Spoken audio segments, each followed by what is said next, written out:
Welcome back, everyone. Welcome back to another weekend edition here of the Sparkling Tuna Cup, the STC week number 128. Your weekly dose of Tuna Cup action. Let's go, baby. Let's go. I'm of course SI VIP with you, joined by these amazing players and by the people in the chat as well. Welcome, welcome, one and all, to something a little bit different here, to something special. Welcome to the TLMC 22 edition of Sparkling Tuna Cup. Let's go, baby. Let's go. We're here. We have some brand new maps, some brand new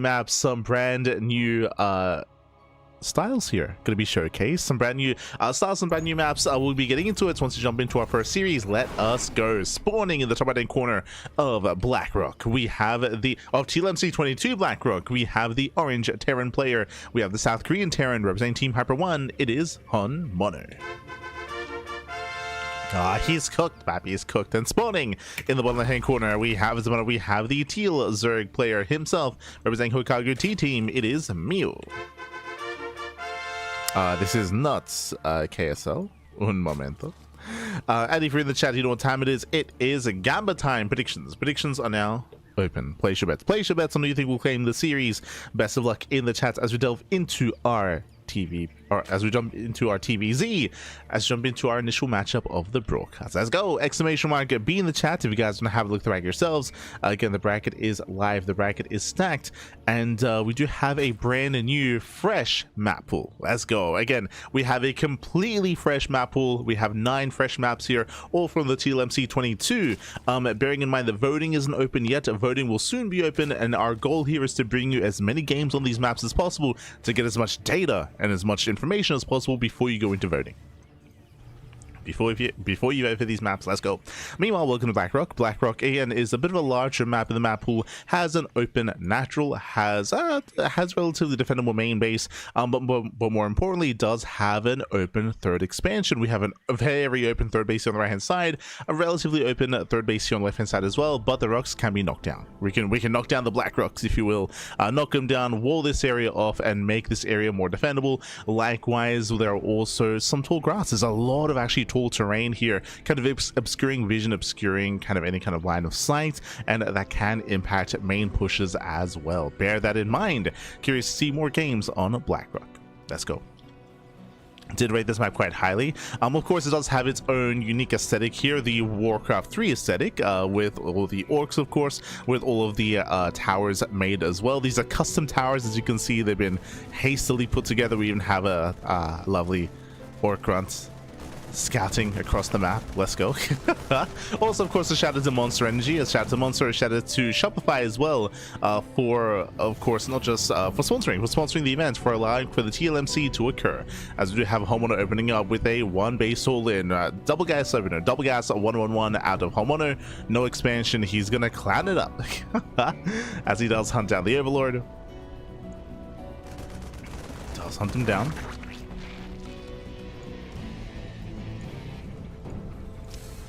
From here, herO building up to his Widow Mines, and again, getting ready for a 1 base all-in. herO probably isn't the best player to cast when it comes to showcasing new maps, just because he's going to all-in every game, so these are going to be really short games, really short matches, actually going 1-1-1 into 1 base BC.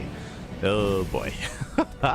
Meanwhile, Hatchcast Pool standard open out of ByuN. He's building up into his own mid-game, or at least trying to build up into his early game, I should say, but so far has no vision. No scouting. Their first Overlord to get sniped. Second Overlord is now coming in, and we need to scout what's going on, otherwise the game may just end to battle cruisers. Oh boy. Not like this, Pappy, not like this. As here we go, we have our initial move-out, Marines and the Widow Mine as well. Very delayed CC here for herO. There's the add-on swap into BC production. Overlord does get a full scout of the main, does confirm the 1-1-1, does confirm the very late expansion, the tech lab on the starport. This looks like at least Banshee, potentially BC. It looks like one or the other, at least ByuN knows, and we should respond with more Queens and Spore Crawlers. So ByuN, he has a piece of the puzzle. He's got a piece of the puzzle. He's somewhat aware of what's going on. Somewhat. So I just updated the title over on YouTube.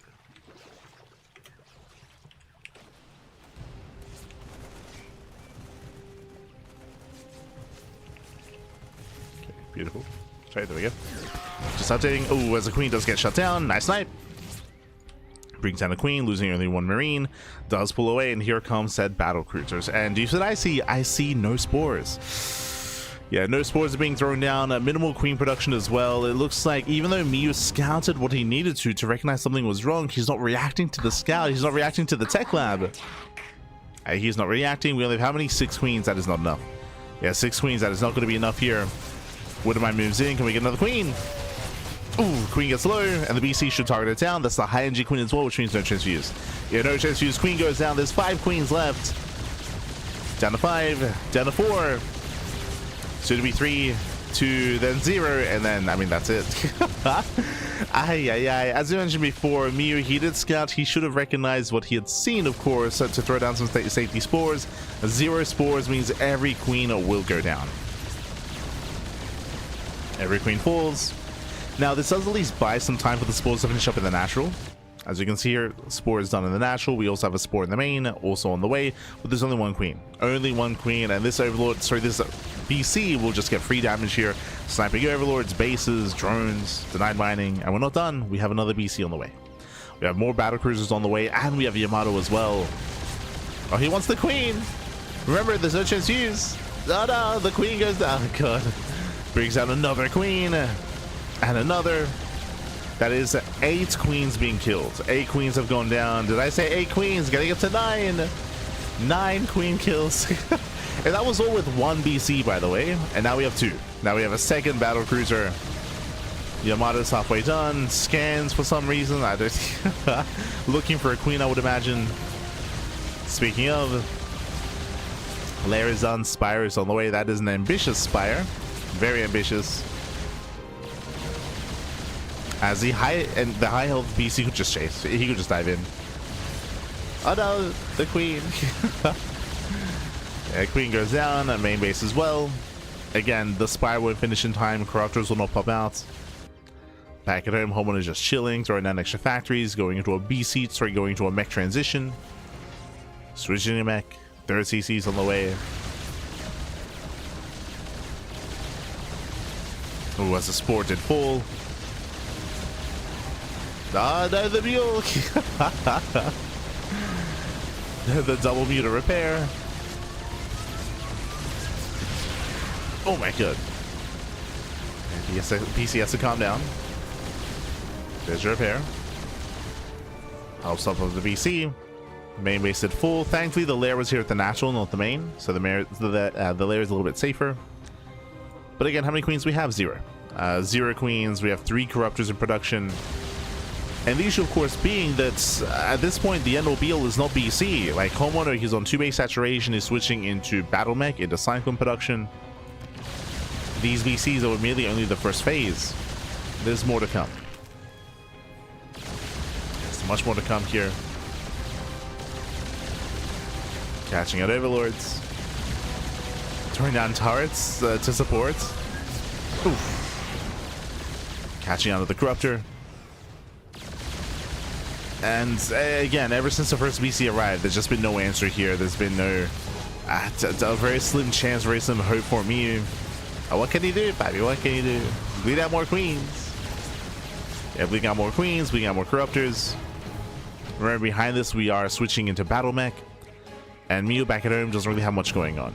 Low drone count, 0 queens. Bases are lacking. Tech is all over the place. And we have 4 battle cruisers. 4 battle cruisers.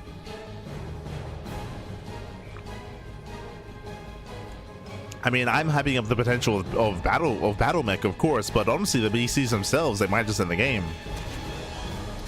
They can move in, they can Yamato 1 corruptor each, and then there'd just be 2 corruptors left. Like that.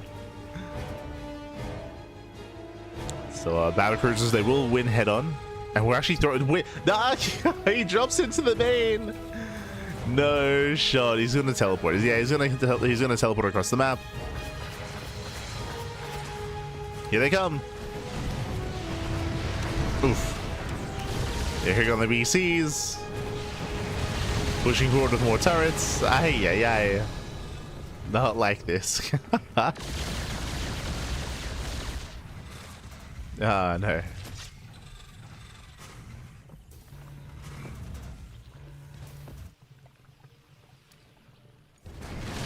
mind he has those Yamatos.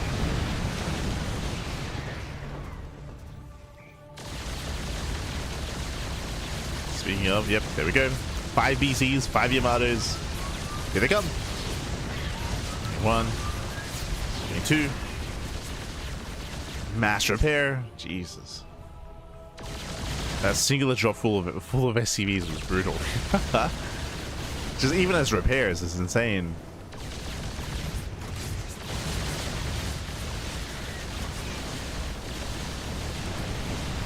Yeah, he pulls back to the turrets, punching the corruptors. They just cannot engage. They cannot move in. We're still holding on to more Yamatos, by the way. There they come.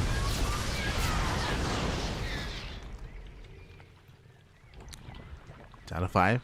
Down to 5 corruptors.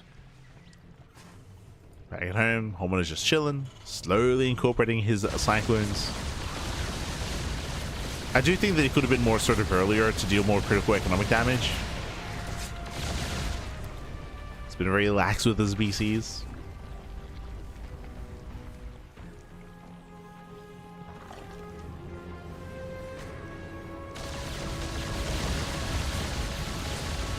Even here he has Yamatos available.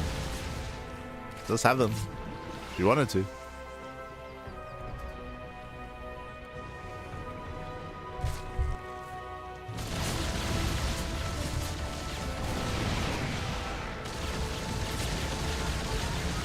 Picks in. Yamato on the lair, sure, I guess.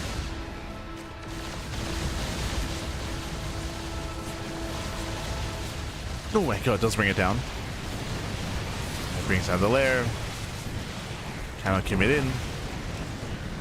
We can see Miyu at 10 meter mass expand, but the drone count is still very low. Very low drone count. Only 67.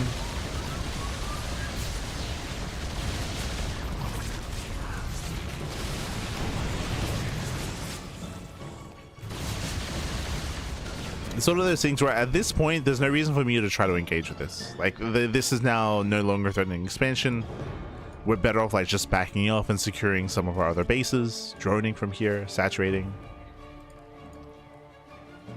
Because Homeowner has been so lax, like there have been opportunities here for Mew to potentially recover, but the lack of workers does quite limit the options here for Mew. Very limited. Roaches are moving in, they're trying to clear out these turrets. Oh god, oh god. It's not pretty, papi.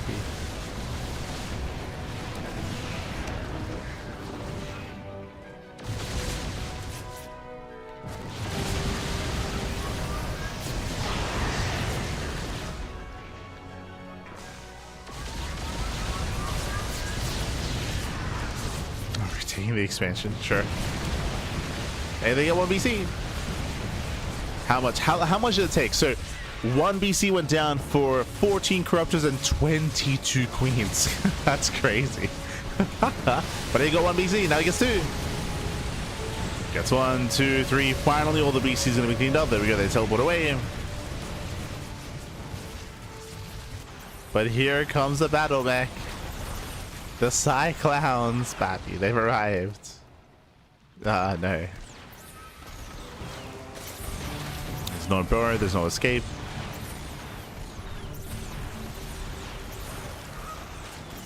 Middle line gets called out.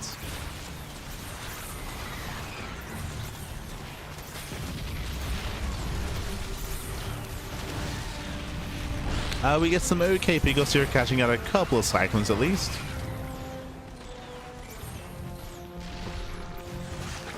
As there are more cyclones working up on the left hand side, again just going for a split push, crippling the economy, late reactions here by Miyu. And Omono is about to max out. He's about to max out. Yo, we have like a little bison. Ah.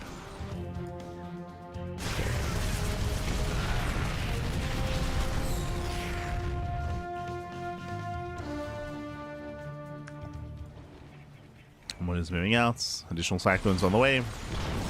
To cancel. Yo, keep your eyes out for some rupees. There's got to be some rupees about here somewhere. There just has to be.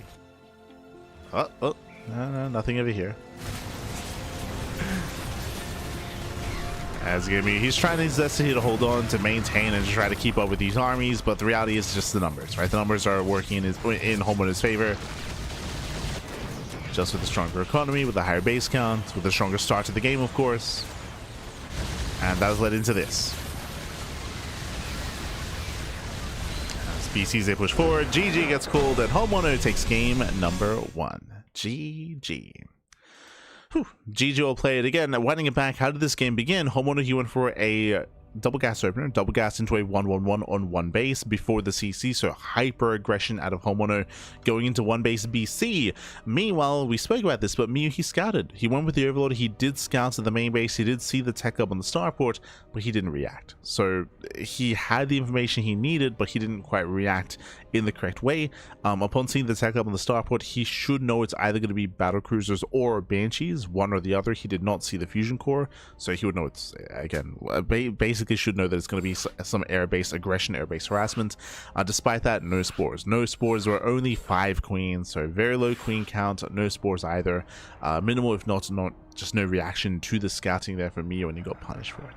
Did get punished. GG well played. With that, we're going to be loading into game 2. Going to be loading into lockdown. Let's go. Let us go. Here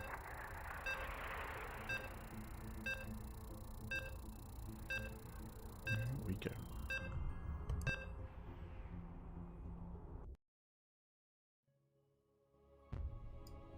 BC plus towers is equally cool and lame at the same time. It was very impressive. Very, very impressive. Getting turrets in the main. Aye. On Mono, he was having fun. Bad smooch. But here we go. We're getting into game 2 and spawning in the top right hand corner of lockdown. We have the orange Terran player. We have the South Korean Terran representing Hyper 1. It is Hon Mono.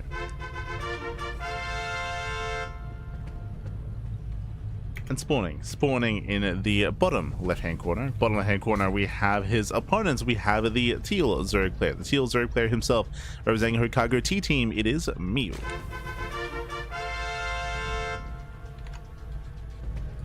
Here we go. From here, welcome on to Lockdown. Lockdown is another one of these interesting maps in the map pool. It's a little bit of a larger map, longer rushes by ground, but we're going for the proxy. Okay, so again, one base all-ins at a home mono. This time we see no gases. No gases back at home. Raxes are being thrown down. There is 1 Rax, there's a 2nd SCV, and there is a 3rd SCV. So it should be a 3 Rax bunker rush from home mono as 0 gases are taken. So there's no threat of Reapers, there's no threat of Marauders or Concussive Shell or Stim or Factory, anything of that nature. Purely Raxes, Marines, and bunkers. Let's go. Now, bearing in mind that Miu does have the high ground advantage here, there is high ground coming into lockdown, so you have that as a greater defender's advantage. Overlord does move in position, does scout, does confirm, not bad. Miu, he will confirm the all-in. Let's go. So he's going to be aware. Now, it is a proxy 3 racks, not 2 racks, so we should be seeing ideally a more defensive response here, a more reserved response. I mean, there are different ways to approach this, but one common way is to throw down a couple of spine crawlers to try to maintain defense here at the natural. Don't overextend, don't chase too far, don't lose too many workers to the Marines. Just buy time for your own defensive setup, building up your queens, lings, and spine crawlers. There are others that do respond with their own counter all-in, and we do see a 2nd gas. That's indeed of roaches, and there it is. Roach Horn is thrown down. So Miu looks like he's giving up on the natural. He's just going to give up on the natural base, takes a 2nd gas geyser, goes to the Roach Horn, and is going for his own 1 base all-in. The goal here for me was to not just defend, but breakouts, and counterattack. Oh boy.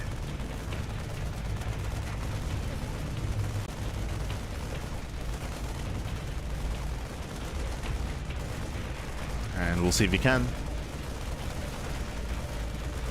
Gas is not being taken. Again, homeowner, he's working on that transition. He can either throw down a factory back at home or throw down add-ons across the map.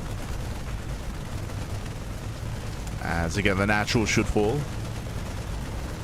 There should be no saving it. As we are amassing additional roaches. 6 roaches on the way.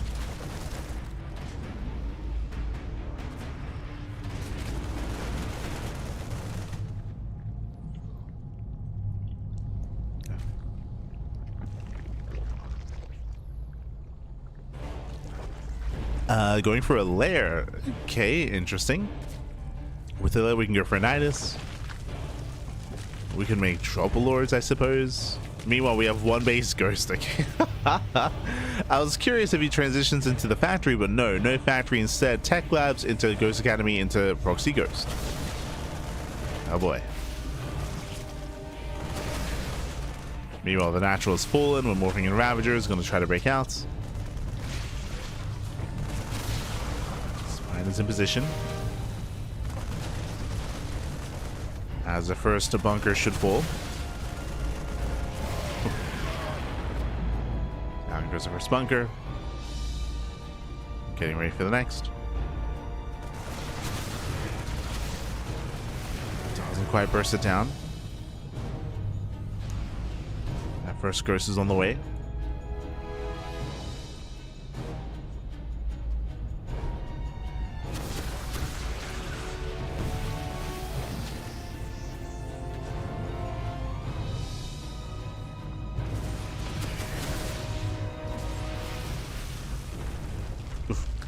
The punish is a little bit more brutal now that there are marauders, and the first ghost has now arrived.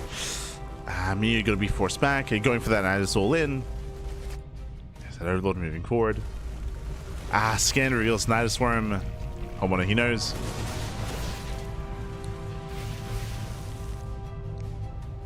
Homeowner is aware. There it is, Nidus Worm into the main. Boys are being pulled. I believe the damage output of the boys shouldn't be enough to deny this. Yeah, the Nidus Storm is going to finish at home. He's racing back home. Okay. He's racing back. Nice finishes. Ravagers are going to get surrounded. No, not quite. Not bad. You have two SCVs going for the depots. Again, Homeowner's racing back home. Bearing in mind that Mew, he can just leave. Well, the snipes though. Oh my god. Oh, the snipes are popping up. Expensive losses. And 9 SCV kills. 3 Ravagers to escape. Do you make it out? I mean, that was crippling damage. 9 SCVs. That's not insignificant. Mew, he can now re-expand. Building up his Roach Ravager. A lot of it comes down to the main attack, the main assault. Can he hold on? Spine Crawler can move down to low ground. There's going to be 3 queens, and it looks like there might be 1 transfuse in time. Yeah, actually there might be 2. Where yeah, now there's a second transfuse. Some Roach Ravager, high ground as well. Can Mew hold? Oh, the snipes! Oh, good. Snipes to catch Ravager.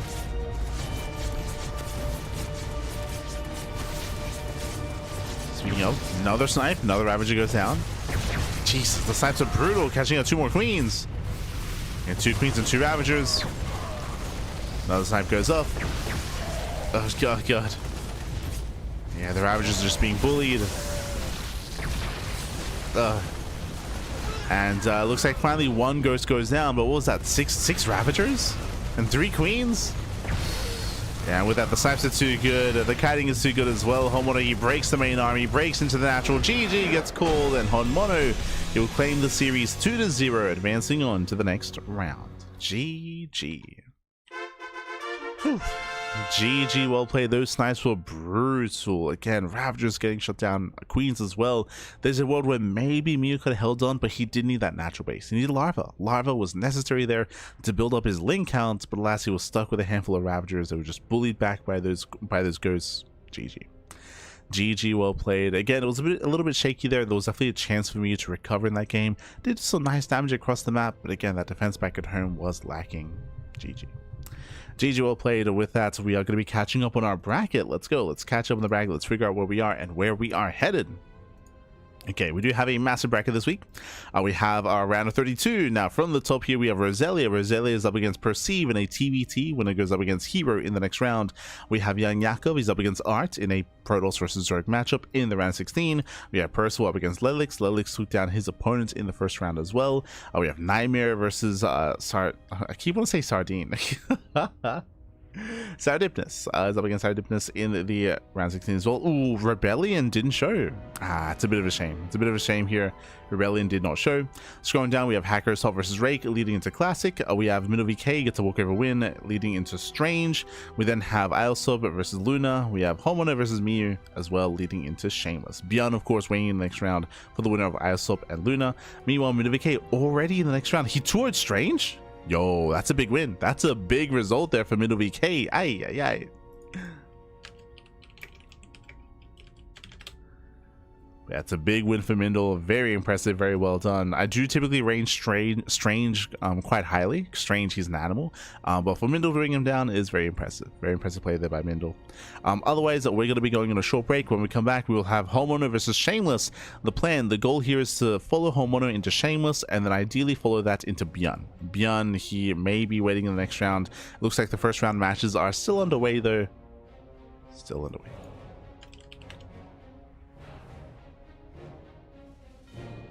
Otherwise, we're going to be going on a short break. And when we come back, we'll have a next series. See you soon. See you soon. Bye. See you soon.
And welcome back, everyone. Welcome back. Welcome back to the round 16. The round 16 here of this week's Sparkling Tuna Cup, and we've returned to Blackrock. Let's go. We have our first series. We have our best of 3 and spawning in the top right hand corner. Oh, as there's a bit of latency going on. No, Shameless. Stay with us. In the top right hand corner, lagging a little bit. So we have the blue Protoss player, the blue Protoss himself representing Stowny Balls. It is Shameless. And spawning in the bottom left hand corner, we have as opponent, we have the red Terran player, the South Korean Terran representing Team Hyper 1. It is Homeowner. And if you're in the chat, you know what time it is. It is Gamba time. Predictions are open. Place your bets on who you think will claim the series. Best of luck in the chat. Homeowner, he did have a strong showing in the last matchup, but Shameless, he is, I would say, favored. He's favored in this series. He's favored in a longer game. But remember, it's Homeowner. We expect cheese every game in this series. We expect cheese, all-ins, proxies, non-stop here from Homeowner as he goes for a proxy racks across the map. And one back at home. Not the most committed proxy here, not at all. From here we can go 2x Reaper, or we can even go for a cheeky add-on across the map and try to be a little bit more sinister. Eyes are on Homeowner. I see the YouTube chat. Blackrock is an orc clan from Warcraft. Those are orc towers. They are. These are orc towers. I mean, as you saw, orc grunts had been thrown around here and there as well. Let's say you can see them. You can see the orcs. Beautiful, beautiful. But yes. I did spend quite a good portion of my life playing World of Warcraft. I'm familiar with Blackrock. Oh no. Not like this. But yes, this is I guess we didn't really get to talk about the themes of this map, but it is very Warcraft themed. Very Warcraft themed. You can see all the aesthetic, you can see all the bones, of course. You can see the grunts themselves. You can see the towers, the watchtowers, if you will. I have yet to see. I mean, I'm sure there are other Easter eggs thrown about. I'm sure they're around. Speaking of. If you remember, there was a map, God, it was years ago. It was maybe early Legacy or even Heart of the Swarm. There was a, does anyone remember the name of the map? There was an ice map that actually had the Lich King in the corner. Like it was just like an Easter egg. Like imagine here in the bottom left hand corner of the map, there was like the Lich King like frozen against the wall. But like that was, you know, yeah, there's been like references of that nature before. But yeah, that was in either Heart of the Swarm or Legacy. There was a map that featured the Lich King. But here we go. Here we go. It is. Oh, sorry, my gases are taken. Gases are taken. If you recall, we spoke about how you can be more sinister here, either Reapers or going add-on into Marauder. It is going to be Tech Lab and Marauder production. The boys have been pulled, and here comes the all-in. We have how many Marauders? Two Marauders. We have the Marines. We have the SCVs as well. Shield battery is done in time. The boys also being pulled here for Shameless. Yeah, Shameless does pull the boys, getting on top of the SCVs. And 1, 2, 3 probes going down already. Workers now also going to be falling on both sides. The battery's running out of energy. Yeah, we're running out. We chronoed the Nexus? Oh, good. Chrono on the Nexus there, which was a little bit odd. That means no energy overcharge. The workers go down. We bust into the main base. And Homeowner, he's doing it. Homeowner, he's pulling this off. He still has 3 Marauders. Like, he still has so much DPS here. And here come more of the boys. Yeah, more boys have arrived. The Stalker is being zoned away. Yeah, it's going to be zoned away here. 16 probes falling, and Homeowner is just snowballing out of control. There's no safety battery in the main. Immortal's on the way, but it's too late. It's too little too late. The damage has been done. We come in for the force field. It can't really help too much. The Immortal will spawn in. The Immortal comes out, gets 1 Marauder, gets 2. Yeah, 2 Marauders go down. There's 3 Marauders left. He gets into the bunker finishes. Yeah, the bunker does finish. And the Immortal is going to be targeted down. One more shot, the Immortal does fall. GG gets called, and Honmono takes game number 1. GG. Whew. GG, well played. With that, Homeowner does take a lead in the series. What an animal. Goes to the 1 base all in. Proxy Marauder into pulling the boys. Again, initially Shameless had a decent defense at the natural, but as we did point out, there was no safety battery on the high ground. There was no earlier sentry. He did get caught out a little bit early on. In that kind of position, you do need to pull extra boys from the main base to try to maintain that position, to buy time for an energy overcharge, to maintain that shield battery as well, or to scout ahead of time and to set up in the main, right? You can also just pull back, just abandon the natural, and try to defend the main base instead. There are options there, but GG well played.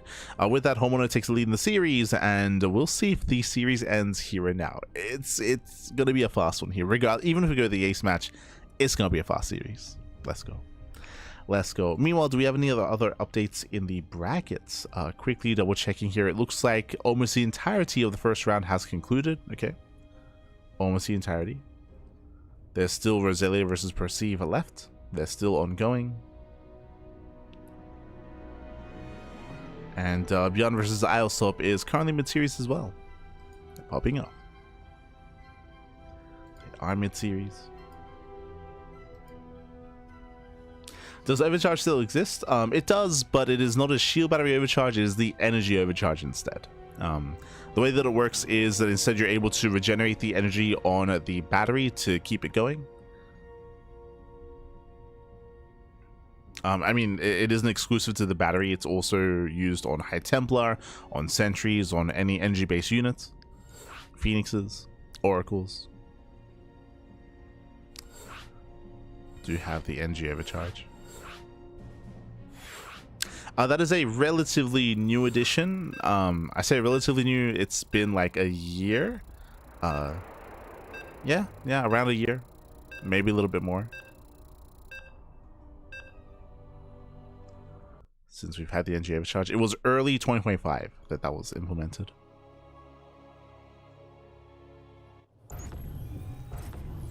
If not late 2024, like that kind of period of time. But here we go. Spawning in the top right hand corner, we have our, as we load in game 2, we have our blue Protoss player. We have the blue Protoss himself representing Stanley Balls down in the series. We'll see if he can bounce back. It is Shameless.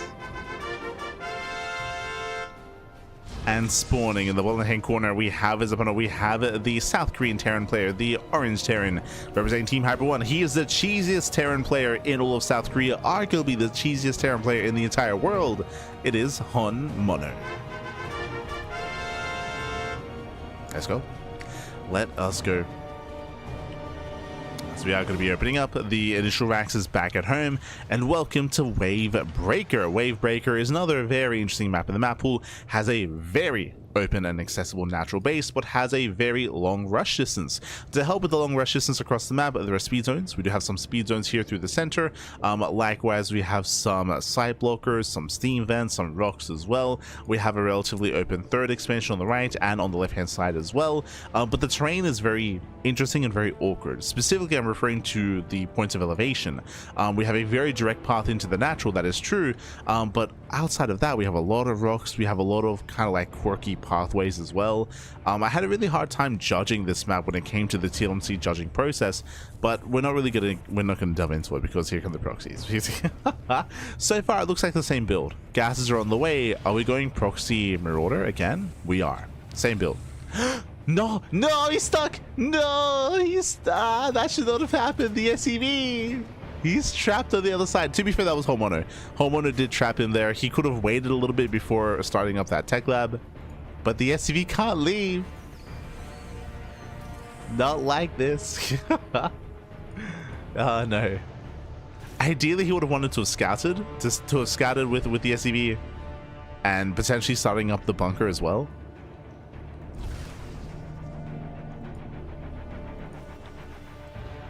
So no scouting, no vision here from herO. Behind this, we do have our gate cyber expand. Here we go. The boys are being pulled. Do we free the boy, or is it just? I mean, it's just not worth it, right? You got to keep the production going. You can't just lift to free the worker. Does he? Nah, yeah. So here the army has amassed. We have our battery on the low ground. Second stalker has arrived. We have a sentry behind this. We'll see if Shameless kites back up the high ground. We'll see if he does pull extra boys from the main. Battery is now done. Army gets spotted. So if our herO does kite back well. Does kite back, but still lose a bunch of SCVs. That's going to be 6 SCVs going down already. Yeah, 6 SCV kills, brutal damage. Now there's no more buffer. This time his workers died and got focused down a lot faster. And where's that force field? Oh, very nice force field. Okay.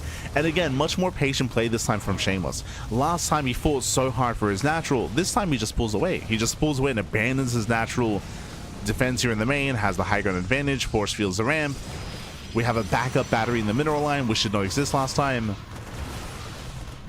Yeah, so he's got his backup battery. Another Marauder goes down. Third Stalker has arrived. And again, this time a much cleaner early game out of Shameless. Very nicely done. But we have more boys. We have more SCVs coming in. Imagine if we had one extra, by the way. Oh, no. Imagine. There's some wasted DPS. Once again, SCVs are being cleaned up. Nice target firing. Ooh, doesn't quite get the Marauder. Pulls back to the battery. Starts to bleed out a lot of probes, but he can afford it. He can afford it. herO, he has 6 SCVs back at home. Barely any economy. And with that, even if herO kills the natural, he's still behind. And honestly, I don't think he will kill that natural base. Now we have an immortal. Now we have a standing army. Shamelessly moves down. Shameless cannot be stopped. Does focus on 1, 2, 3, 4 Marauders. No army left.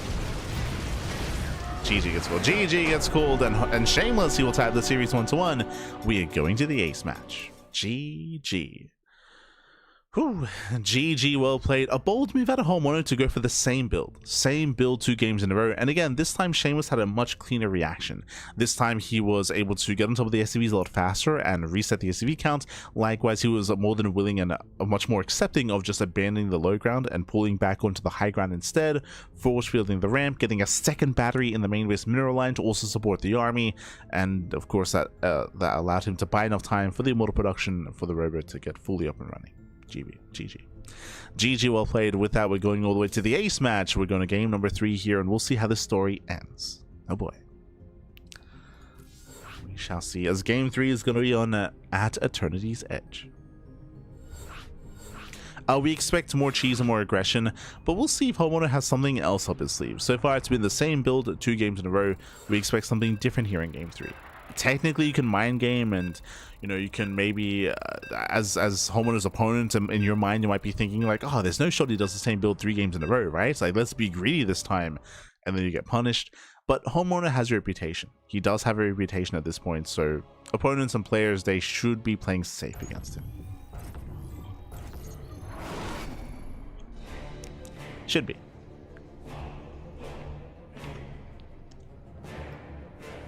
But here we go. Spawning in the top left-hand corner of at Eternity's Edge, we have the blue Protoss player, the blue Protoss player himself, tying up the series 1-1 and forcing the ace match. Representing Stanley Bulls, it is Shameless. And spawning in the bottom right-hand corner, we have his opponent. We have the orange Terran player. We have the South Korean Terran being forced into the ace match. Can he bring it back? It is herO. Catching up. King Sejong Station, I think it was like King Sejong Station did have a little ice on it, and it was a very popular map. I just don't know if it was like Frost or King Sejong Station, but I believe it was in that era of StarCraft, right? It was in that era of the game. Oh, as this time we're going for a 2-racks opener back at home. No proxy, and no proxy this time.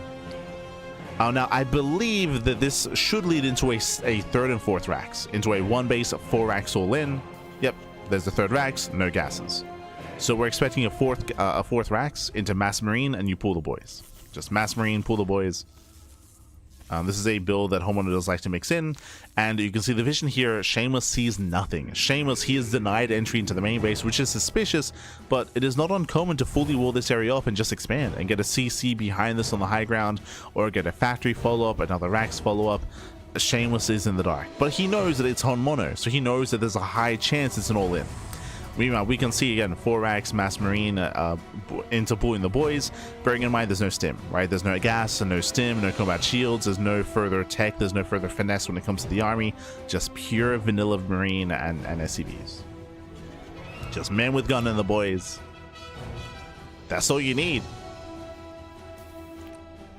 And this does hit quite hard. Does hit hard. Shameless back at home, just going for a standard opener. Okay, Cyber expand. Sorker's being chronoed.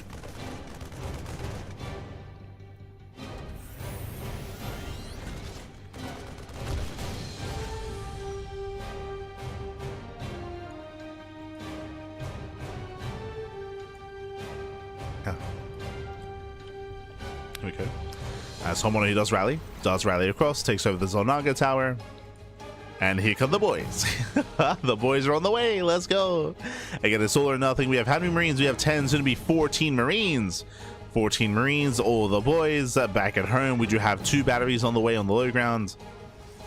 Both batteries are powered by 1 pylon. Bear that in mind. And we have a sentry on the way for the force fields. Just like last time, it'll be ideal to pull back to the main base to force field the ramp and to cut the army in half. That would be the ideal. But here comes the army. Here comes herO. Let's move in.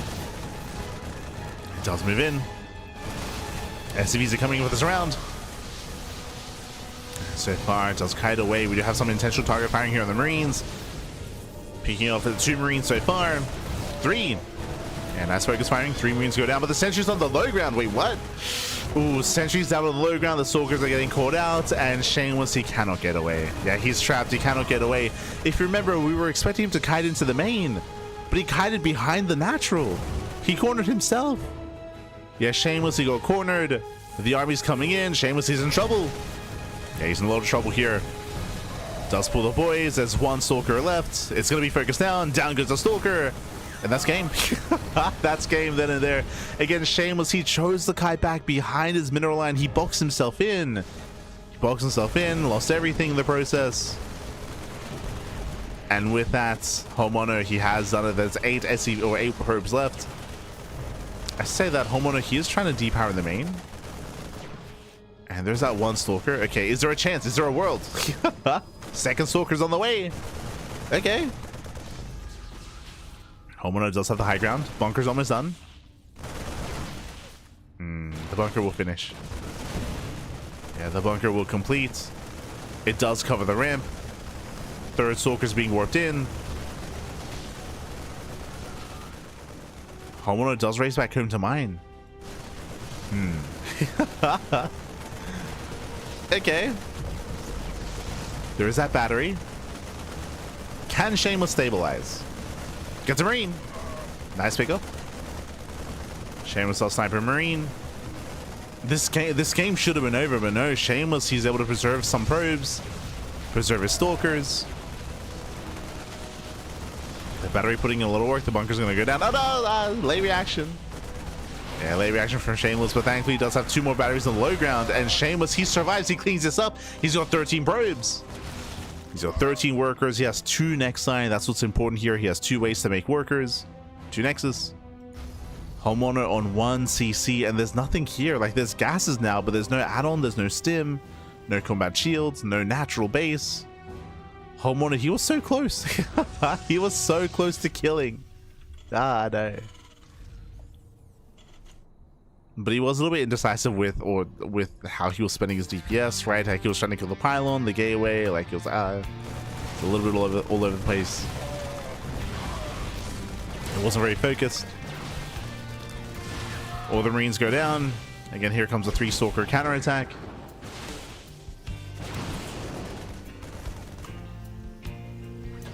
Trying to push up into the main.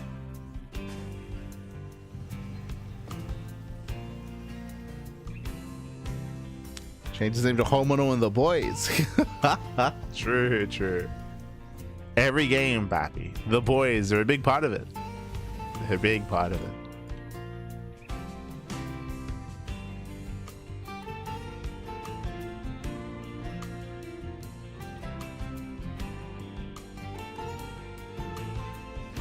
Yo, let's go. Some of the Europeans are waking up. When are we seeing Moja in the next Tuna Cup?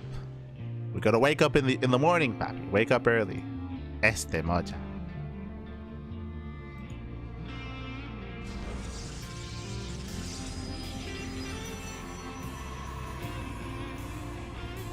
This is Moja approved. Moja can be hyper aggressive. That's true. But I don't think he's quite on the level of herO when it comes to just how much of an animal he is. Like, I don't. Oh, no. Not quite on that level. Which is probably a good thing, to be fair. It's probably a good thing.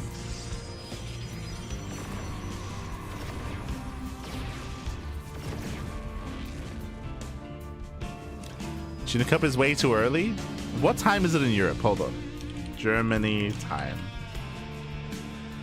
It's 1 p.m. No shot, Pappy. No shot. Yo, we're dancing with the moopies. Let's go. Ah, they're all watching Nova. Yes. God damn it. You're an animal, Barbie. You're an animal. You're like, it's too early. What time is that? 1 p.m. Jesus. These EU degens. They're more willing to play a tournament at like 4 a.m. in the morning than at 1 p.m. SMH my hedge.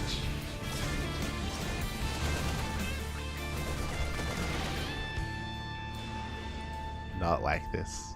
Meanwhile, throughout all of this, we have been building up into a secondary push. Behind this, we have taken our gases. More boy, let's go. The boys are on the way.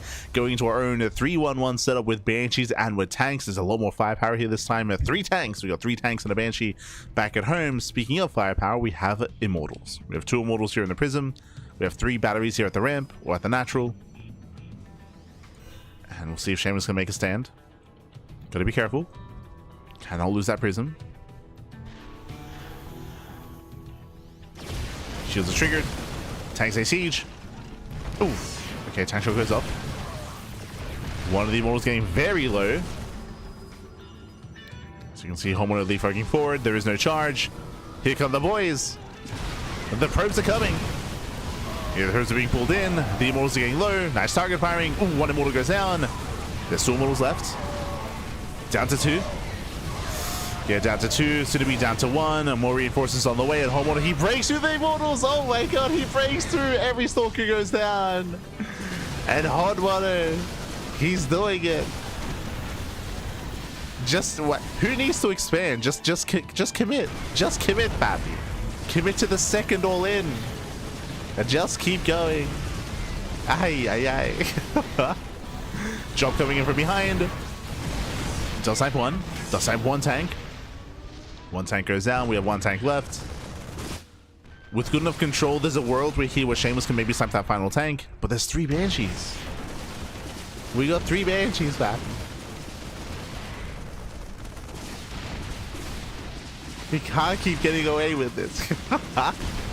You just gotta believe, Pat. You just gotta believe. Unlock your inner Honmono. That's all you gotta do. You have that inner voice inside you that's like, I guess we gotta expand. Like Homeowner, he just snuffs that out. Never expand, Pat. Never expand. Just keep going. I say that with reinforcements with the control here. Oh my god. With the micro, the Immortal pops off, the tank goes down. Shameless, he's holding. He's holding on.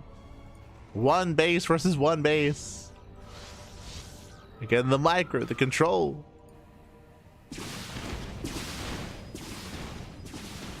We're still in this. Yo, we have Hyperfly Rogers on the way. He's crazy, man. He's crazy. Ooh, local on the Prism. Yeah, local on the Prism. Prism is not gonna get away. Oof, Prism goes down. Yeah, hefty loss here for Shameless. We can't afford these losses here. Bear that in mind. As we have a very limited economy. Gotta be careful. Meanwhile, Homeowner's Banshees are making their way back home. The Banshees have returned. There's no Twilight Council, there's no Blink. We are down to 5 Stalkers. Suddenly, the anti-air here is gonna matter. Just checking the gold. Yo, we rush into the gold? Are we? Let's go, Shameless. Let's go.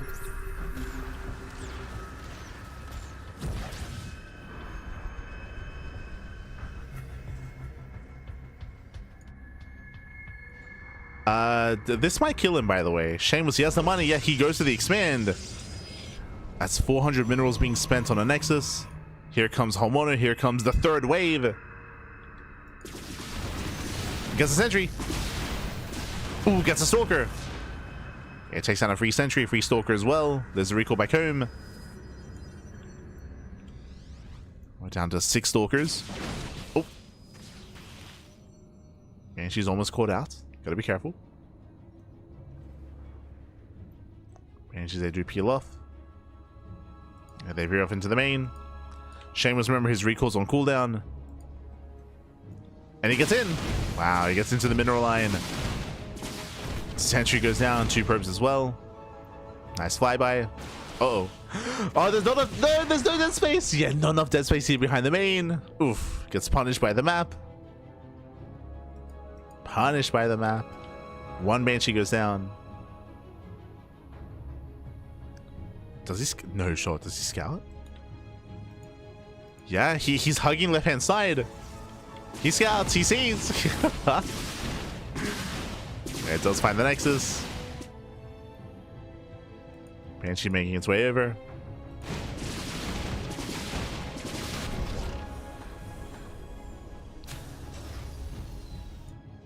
And we are running out of resources here. You know what's crazy is that homeowner, he gets caught out. Yeah, gets caught out. Banshee does barely get away. Again, there's no cloak. But what's crazy is that homeowner's saturation here is still efficient because he keeps pulling the boys and he keeps resetting his own worker count. Like Shameless, he's mining out. Meanwhile, homeowner, he can still keep this going because he just keeps pulling the boys. Ooh, cloak is activated. No detection. Observers across the map. Oh no, free damage on the stalkers. 1, 2, 3 stalker kills. Oh no. Yeah, 4 getting up to 5. 1 Banshee goes down. Still a better trade here for Honmono. Sniping every single stalker. Ay, ay, ay. The cloak is crazy. He's crazy, baby. Without kills the expansion. Shameless evacuates.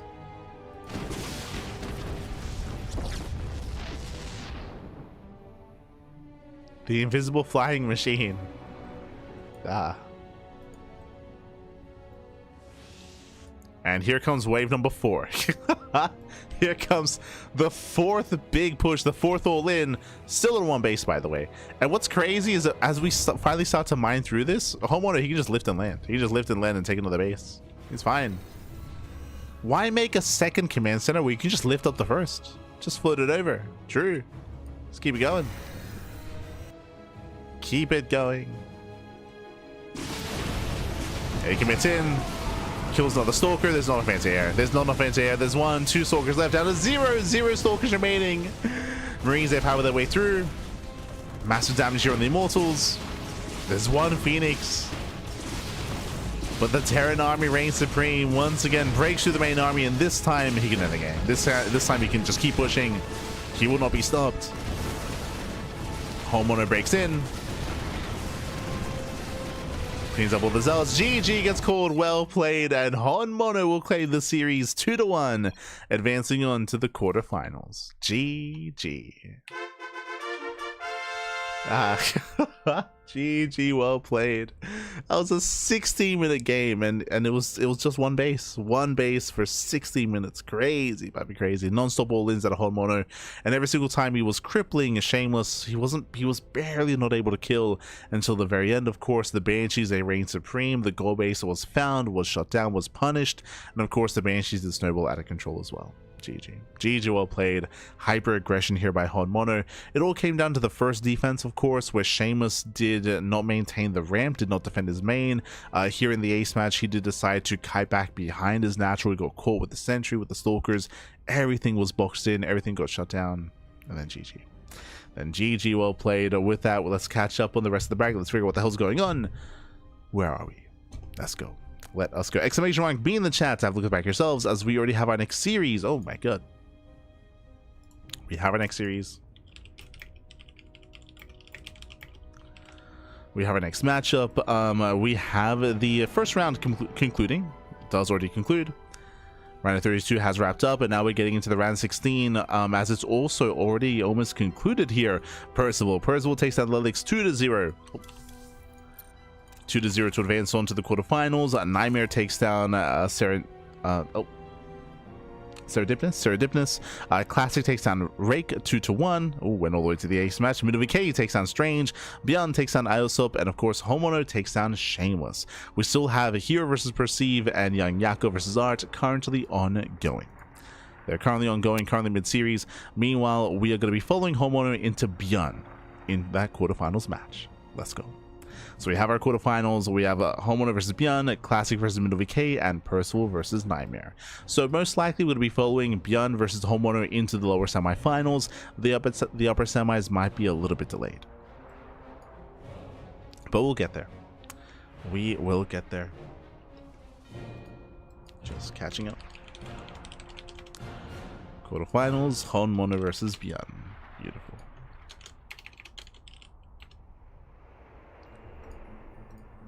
As I do need to turn on my VPN.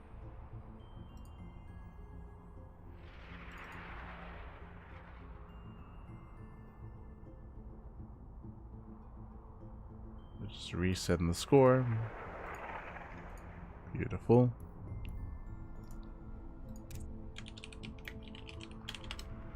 And we're going to be going on a short break. When we come back, we'll have our next series. We'll have our next match. No match.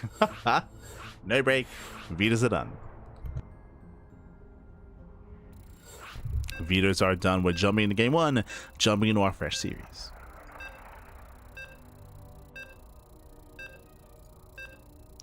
We expect the aggression to continue, by the way. We expect it to continue. Oh, boy.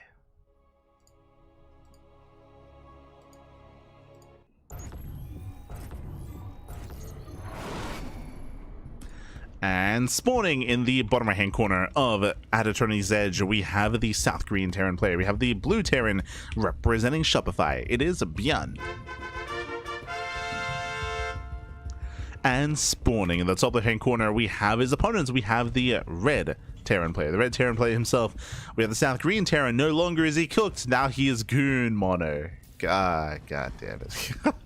It is Hun Mono.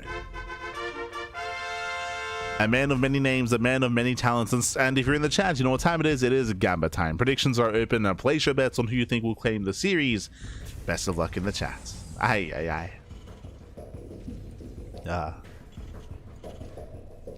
Here we go. We're delving into our TVT. Coming into this, the first Rax is back at home, actually. Okay, no proxy. Not yet. So no proxy whatsoever. We do have our initial openers. Once again, welcome to At Eternity's Edge. We actually didn't really get to discuss the map itself just because of the hyper-aggression, but we do have our natural expansion. We have the high ground here outside of the natural, which can be taken advantage of to take over the high ground to push into the bases. We have our triangular third base, which leads into a high yield gas geyser, which pushes across the map. The rush distance by ground from third to third is quite short if we expand towards each other, and we do expect aggression from both ByuN and herO in the early and mid game. We have the gold expansion that can come into play in a very long game state, so you can rush into the space and try to gain that economic edge if you do have map control or try to be cheeky. That is something to bear in mind. And we'll see how our players do decide to open up. herO does expand on location. Oh my god. So Rax expand out of herO. Meanwhile, ByuN going double gas into a faster factory. A much more tech heavy start out of our blue Terran. Let's go. So with this can lead, or this does lead into a faster starport, into faster drop play, into faster Banshee play as well. This can lead into an earlier Cyclone, earlier add-on swap. Eyes are going to be on ByuN. Bearing in mind that he will still expand before the starport. Oh, opening up Marauder is herO. Interesting. So early tech lab into concussive shell. Curious here. I believe that this should be for an earlier move out. This does catch and can punish like Reaper and Hellion aggression, and there is a Hellion on the way. We'll see if herO can try to punish ByuN.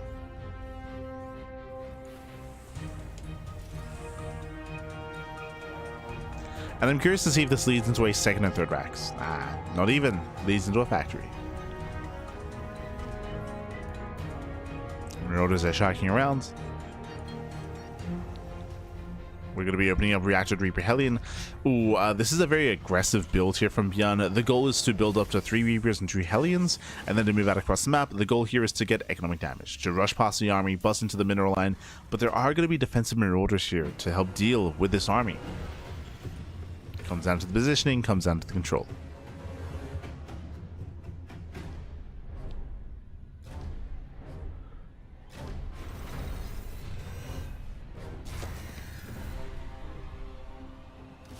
Initial factories on the way. The Marauders just try to hold their own. They do catch one of the Hellions. A nice kiting. A better kiting here, though. The Hellion does not pull away in time. They trade 1-to-1. So far, herO he's holding. He's holding on.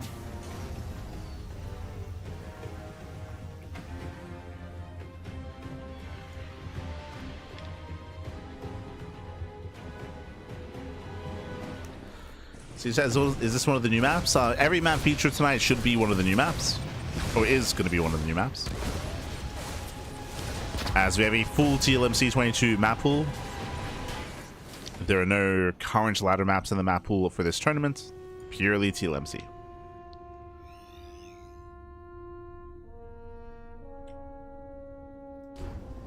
Again, the purpose of this is to showcase all these maps ahead of time before voting. Bearing in mind that public voting isn't available yet, but it will soon be available in a couple of days' time. So this just gives you a better idea as to how the maps play out and what you're looking at, and you know where you can cast your votes as well. What you like, what you don't like.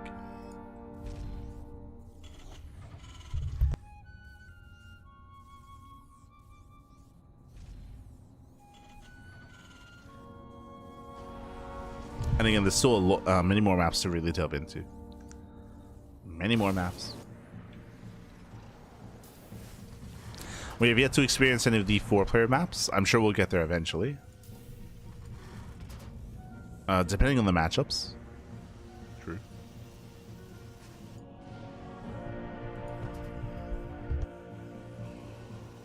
Oh, as we're going for 2 port 2 base all in. Okay, I mean, I say that there's a third CC on the way, but that's a very fast second starport. So the goal here is to maintain air control, to be able to take air control away from ByuN, to have the Viking lead as we are supply blocked. Ooh, brutal supply block. But ideally, this gives you the Viking lead and then into a Liberator. Into Libs.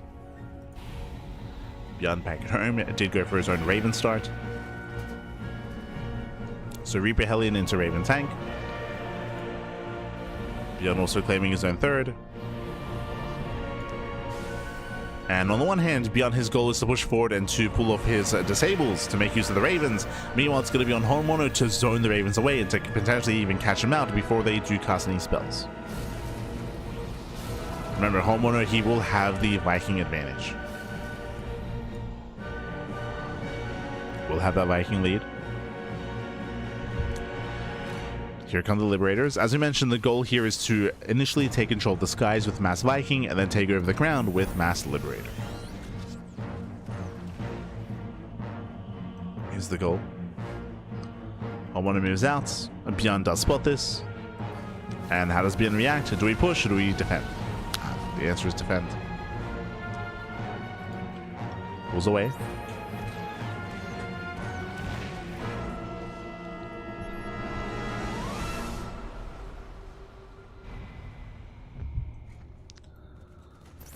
Does pull away. Once again, just keeping tabs on the army.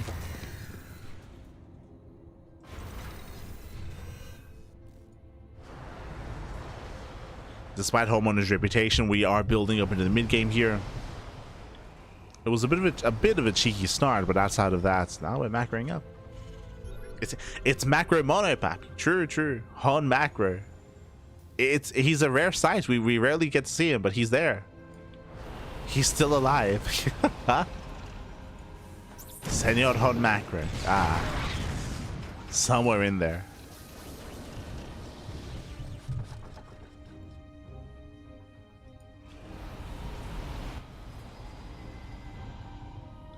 ByuN does move out.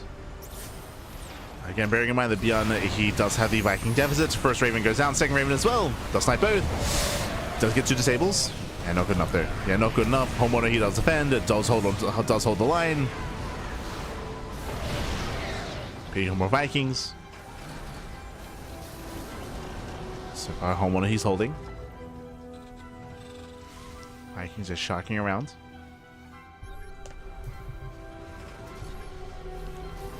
Rotates to the left. herO is keeping up. Liberators have arrived. Once again, just zoning ByuN away.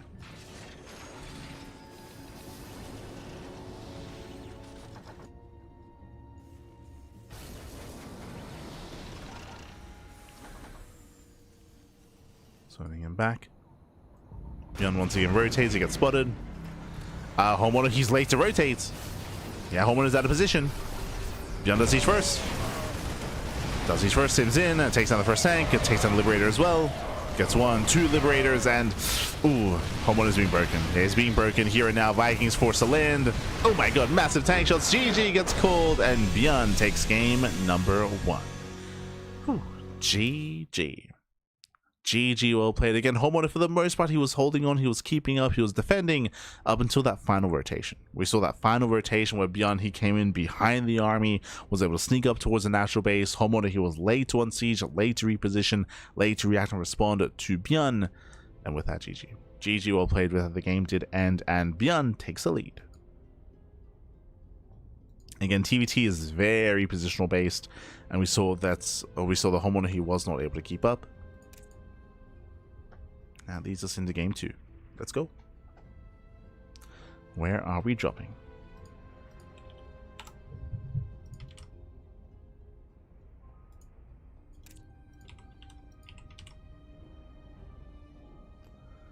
As we are going to be loading into lockdown once again. Okay.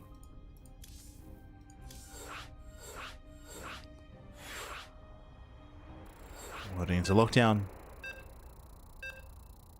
Once again, it's a bit of a larger map, but to make up for that, does have speed zones, does have a very accessible natural. But do we just cheese? Let's go. Let's find out.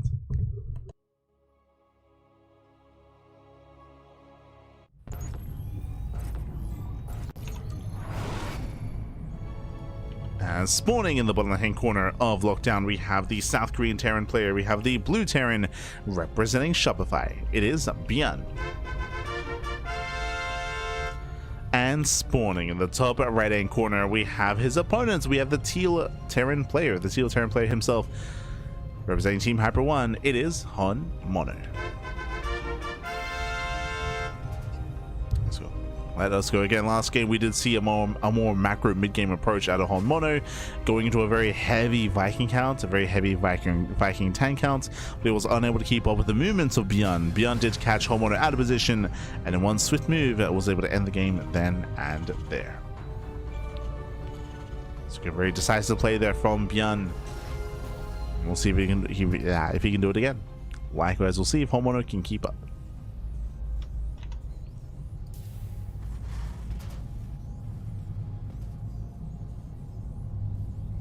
Oh, Esther, Francis. Bienvenidos, bienvenidos.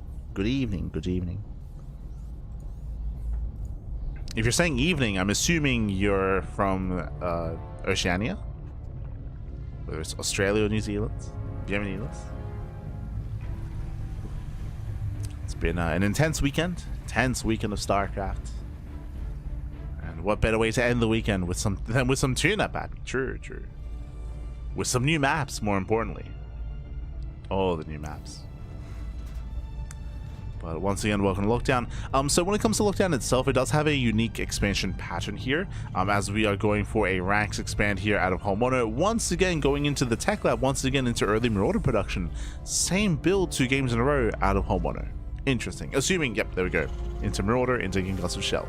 When it comes to the map itself, we didn't really get to delve into the map earlier, just because it led into a 1-base all-in. But here we have a ramp coming into the natural. We have this low ground area that can be abused. That is true. This area can be abused, but it's quite a wide area as well. That leads into the high ground expansion on the left. This could be a linear third, which is much more defendable, or we can take the low ground third base instead. Bearing in mind that we have 3 planes of elevation. We have the low ground, then the mid ground, and then the high ground, and technically we have the higher ground. We have the 4 stages of elevation here on this map. They're all elevated. There are some speed zones. The speed zones are mainly for worker scouts, so worker scouts across the map are impacted by the speed zones. On top of that, this also does favor aggressive rotations for whoever has map control. It does mean that you can rotate back and forth between, say, this northern expansion and the southern expansion a little bit faster after you knock down the rocks. That'll be in the mid game, in the mid to late game. So we have those speed zones for those rotations.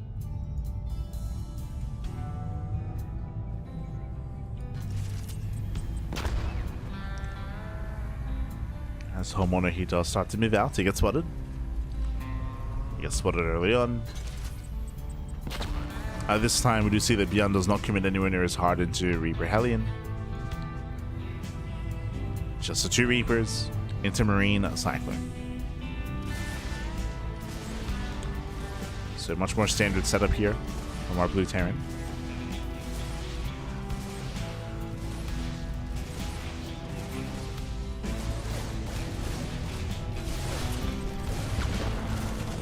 As Marauders, they do try to overwhelm. There's no safety bunker, true. Yeah, no safety bunker. Reaver goes down.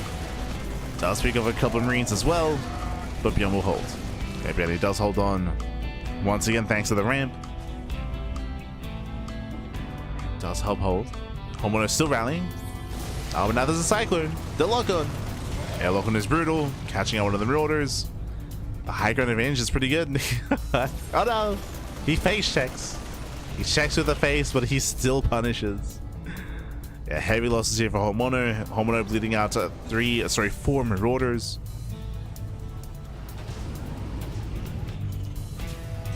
As behind this, once again, do you see what I see? I see a second starport. So once again, a double starport into Massive Viking. There is a distinct difference. Last game, it was 3 CC into second starport. This time, this is a second starport before third base, so there's a higher chance this turns into a 2-base all-in. Not saying it's guaranteed, just a higher chance.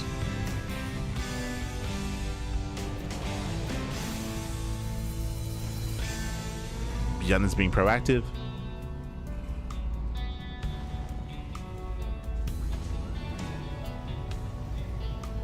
As ByuN does boost in. Oh. Yeah, it does commit in. Vikings are trying to reinforce. The boys are being pulled, and so many SCVs going to be going down. Massive tank shots. Oh my god. Yeah, massive tank volleys. And even if Homeowner holds here, there's still going to be 8 SCV kills. Ay, ay, ay. Yeah, bleeding out 9 SCVs. ByuN forced to pull away. Does cripple the economy. Jeez. Almost catching out the drop. Homeowner forced back home, and ByuN now expands. Third CC is on the way. The initial 2-base all-in here that it seemed like Homeowner was building up towards, we've missed that timing. The timing has been missed. The economy has been crippled. It's going to be difficult to choose to expand, so we're leaning towards an all-in. But it's going to be a weakened all-in here from Homeowner. The hope here should be that ByuN is maybe overly greedy and overextends. That's the hope.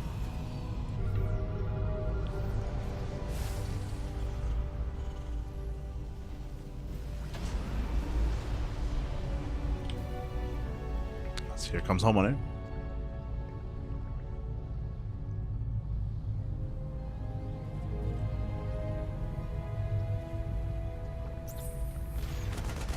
West camps, y'all. Let's go, baby. Let's go. Mid-North Coast times. I'm in the West, baby. I'm in the West. But also New South Wales.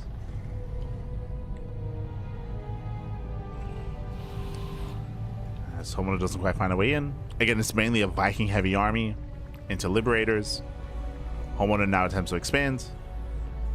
And ByuN, he'll be the first to do so. Again, ByuN, he has a very comfortable lead. He's up in workers, up in bases, up in army. Homeowner does have a chance if he can now position, if he can somehow boost into the natural. But ByuN is ready. Add-on complete. The Liberator gets caught out. Oh my god, brutal lock-on. Homeowner rotates here towards the third. Vikings, they try to snipe the Ravens. They attempt to.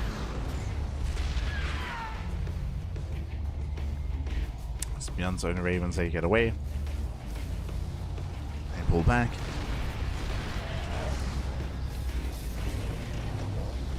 So making 3 Liberators at a time. Okay.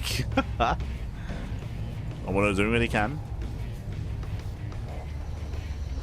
Again, still at least has potential with this army.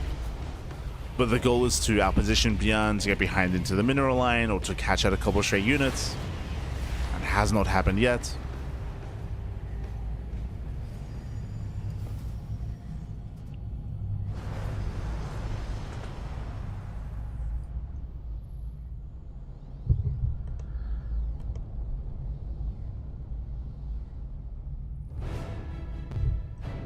Once again, Homeowner does hug the edge. Still spotted. Yeah, still spotted, still seen. Homeowner, he still maintains the higher Viking counts, but there are Liberators on the ground. So he have... Yeah, lock on the Vikings, brings a step forward. And Homeowner, he will lose everything here. He'll lose everything. He'll lose all the Liberators. GG gets called, and ByuN, he will claim the series 2-0, advancing on to the semi-finals. GG.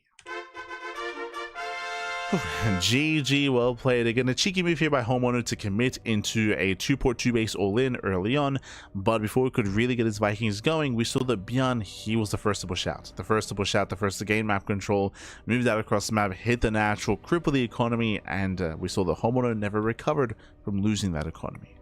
GG.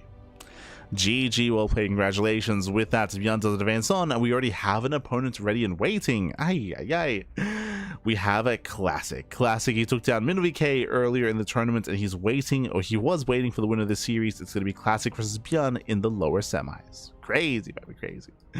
Meanwhile, herO versus Perceive, they're tied 1-1. I would imagine that herO is off racing. He does often off race against lower tier players. That's what's happening in my mind, but hard to say. Looks like that is being casted. Looks like it is being covered by one of the other streams. Un momento.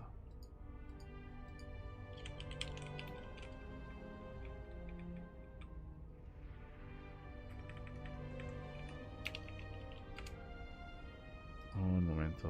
128.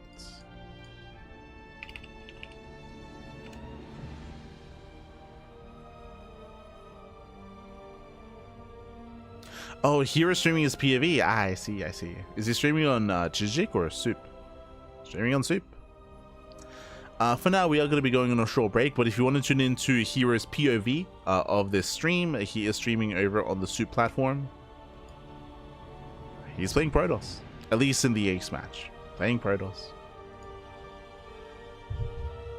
Main way. Oh, let's go. For now, we're going to be cutting to a short break, and when we come back, we will have Classic versus ByuN. See you soon in a couple of moments. See you soon.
welcome back everyone, welcome back to the semi-finals, our semi-finals here of the sparkling Tuna Cup number 128. This is the longest running open cup in StarCraft. Crazy, baby, crazy. We've been running it for many years, and we have our top 4 players, and we're jumping into our initial round of 4 match in our initial semi-finals, and spawning in the top left-hand corner of Lumen, we have the South Korean Protoss player. We have the red Protoss representing Virtus Pro. It is Classic. And spawning in the bottom right-hand corner, we have as opponent, we have the South Korean Terran player. We have the blue Terran representing Shopify. It is ByuN. And if you're in the chat, you know what time it is. It is Gamba time. Predictions are open. Place your bets on who you think will claim the series. Best of luck in the chat. Let's go. Let us go as we're jumping into our initial TVP, our initial semi-finals. When it comes to our initial map here, welcome to Lumen. Lumen is the spiritual successor of Talisman, if you recall from the previous TLMC, where we have our natural expansion here towards the top side. That is true, we have our natural base, or we have the alternative hybrid expansion. We do have these very cheap, or these very, I should say, low quantity mineral walls here that you can mine through. You can mine through the mineral patches and gain access to the low ground to take this hybrid expansion. Likewise, we have a worker only path for scouting and to move down to expand early on as well before you mine through the mineral patches. So you can expand here pretty early. Likewise, this also leads into a second hybrid location as well. So this does favor aggression. You take this base, you have a boosted economy, you expand forward into your opponent, and then you can push out with a solid 3 base gold expansion economy to push into your opponent. Here we go. So you can have that boost here. We can see Classy does check, does scout, confirming that there is no CC on location, but can always dip in. We can see that ByuN did go for a double gas opener, faster factory, delayed CC out of ByuN. Classic himself going for a standard opener on his side of the map. Oh boy. But again, this map can favor aggression depending on how we expand, depending on where we go.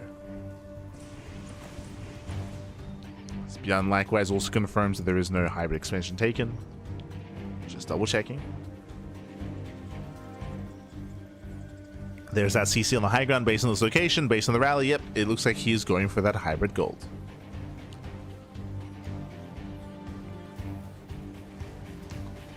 Likewise, Classic is aware. Is aware of the intended expansion. Behind this with the double gas opener, it's going to be Reactor to Reaper Hellion, so a very aggressive start here, building up into 3 Reapers and 2 Hellions. Let's go. Let us go. This map is going to get vetoed. I mean, this map, I'm sure it would, potentially. I mean, you say that, like, I'm shocked that we ever got any games on Tourmaline, right? Like, Tourmaline is a hyper-aggressive map as well. So, hey, if we get games on Tourmaline, we'll get games on Lumen as well, I'm sure. But here we go. I mean, of course, there are different aggressive tendencies here as well. They have their own quirks. But now, though, Triple Reaper into the main. Reapers, they do poke in. Batteries in position, buying time. Yeah, it does buy time. At the same time, we have double Hellion in towards the natural. Hellion shots going off. Ooh, probes they line up for a moment. 1 probe goes down. Just the one, though. Yeah, that battery putting in a lot of work, and with that, Classic holds. Classic cleans up the Hellions. Classic, he does deny the Reapers as well. That was 2 Hellions and 1 Reaper for 2 probe kills, and again, one of them was scouting to begin with. Classic holds. Classic holds. Well, we have a massive gateway explosion. Okay, we have 1 gate in the main. We have 3 gateways here on the low ground. 4 gate blink. Let's go. We have 4 gate blink stalker, so hyper aggression out of Classic. ByuN does look to expand.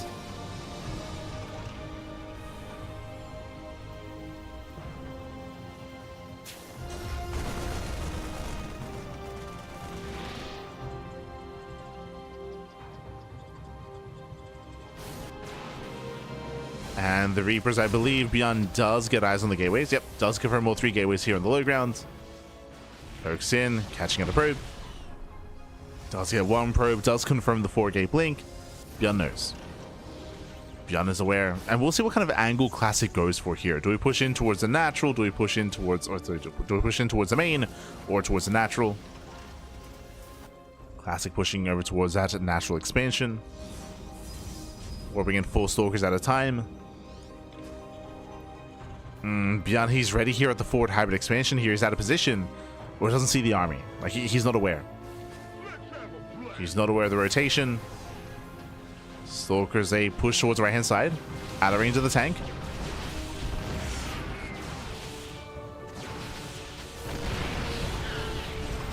Likewise poking in.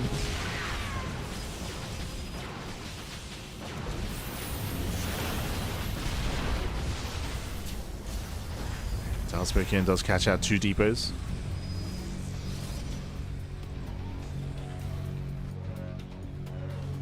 Here he pulls away, he rotates. So far, ByuN is holding. And Classic does expand. Claiming his own third. Gaining map control, containing ByuN.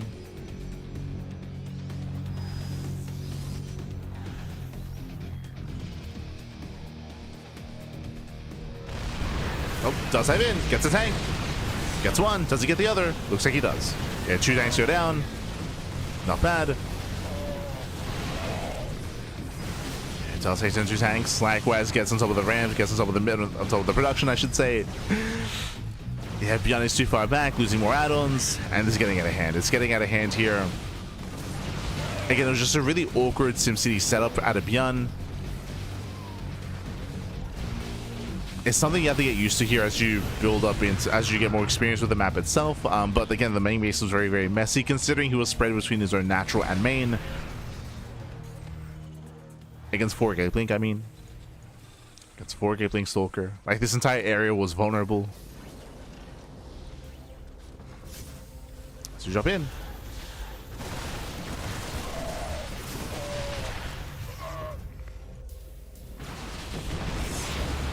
Jumping into the main, rotating over towards that natural.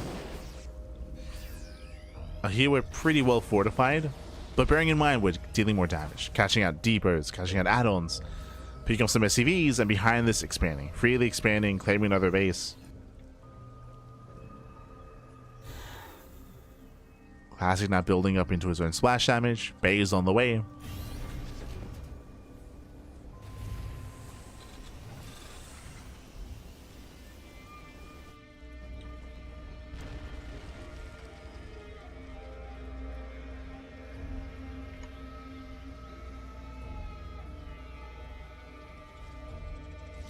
More bothered by the 4th placements. The 4th base is, I mean, depends on how you expand, right? I can see this hybrid base being taken into the forward 3rd, into the 4th base just below it.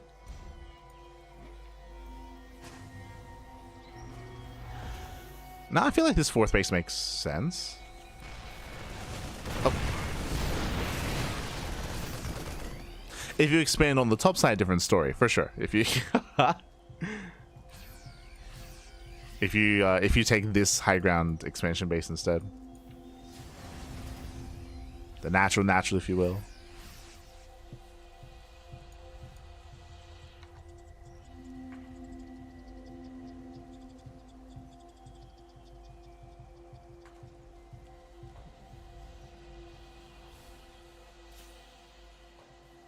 The wall tunnel into the main base. I mean, we have the mineral wall off in Celestial Enclave. Like, cannon rushing isn't a thing there. But it's all good. Yeah, from here. Classic, he recalls out. ByuN is committed. He is getting a 3rd CC, so he will eventually expand, but he does push. So here comes ByuN. Is moving out.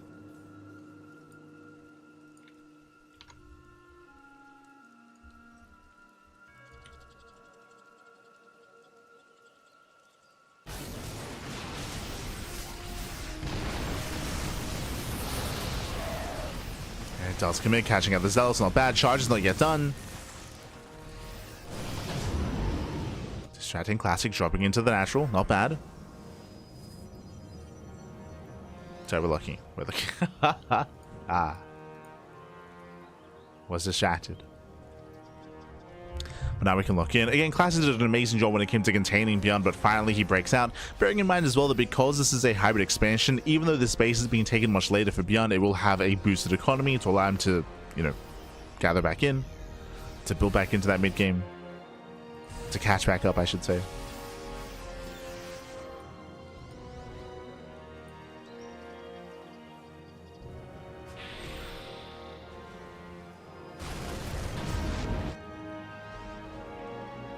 So again, so far, ByuN's still distracting.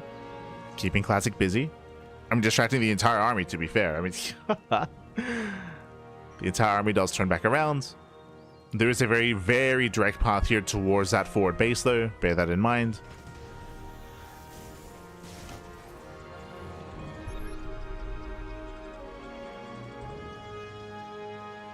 So Classic is maxed. Last we're lacking some SimCity here. Deeper is now being thrown down. But here comes Classic. Nice drop. Moves in. Yeah, boys are being pulled. Does pull the boys. Vikings arrive just in time. So far, ByuN holds. Yeah, ByuN is holding on at the same time. 9 probes, 11 probes going down across the map. Nice drop. Nice damage. Once again, distracting Classic. Classic rotating over towards the main. Okay. Does rotate over. ByuN, he's racing over here to his main. Where are we going? The Jukes. Remember, the Observer does see everything. ByuN is scanning. Comes back over. ByuN is unsieged. Caught out of position. Oof. Okay, tanks they siege in time. They do siege in time. Nice catch here on the Colossus, getting one. And Classic gets caught. Wow, Classic gets caught out instead, losing almost everything. Yeah, 3 Colossus go down. It was some cheeky moves out of Classic, but in the end, he was punished. He was punished. Lacking Zealots, lacking support. 1 Colossus left. It's exposed. And ByuN, he can just stim and win. He can just stim and win. I say that, had to respect those Zealots. Heading back. The second Colossus is still a ways away. And with that, he's breaking through. With that, he's breaking through. Again, there's no prism. There's no control here for the Colossi. There's no batteries to pull back to either. It's still close. He's holding on badly. He's holding. He stims in. Oh my god. ByuN sends forward. He does not get the Colossus. Just barely not. Ooh. Vikings do snipe. The other Ghost. Ghost is left behind, and Classic barely does hold. And Classic holds, he survives, bearing in mind he still has a solid economy. Classic rebuilding. We're getting messy. We're getting messy.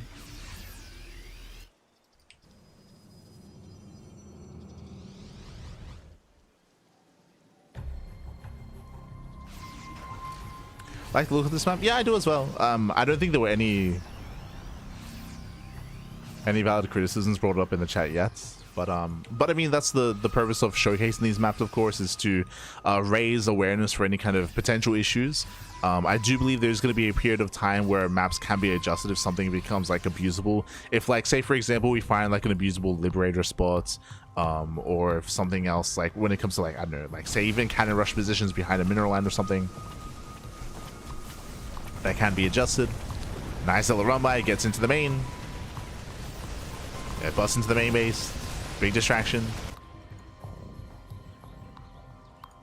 Again, Classic still maintaining 83 pros. Meanwhile, we're down to, we're down to what? 39. Yeah, ByuN is being torn apart. No economy. He has no economy. He has to rely here on these main fights.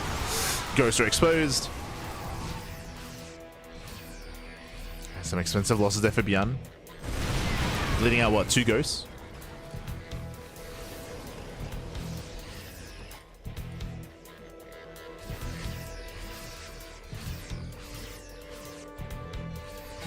Now pushing forward. Classic looking for the 4th base. Comes over behind. And again, ByuN, he just can't build up. He was close earlier. He was close. He had maxed out previously to be active across the map. But here, ByuN is being outscaled. Classic, he should soon max. Should soon max out.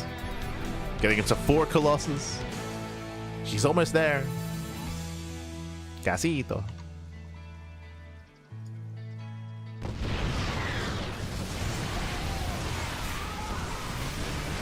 As we catch at the army, Colossus goes, sorry, tank goes down. Colossus, they reign supreme.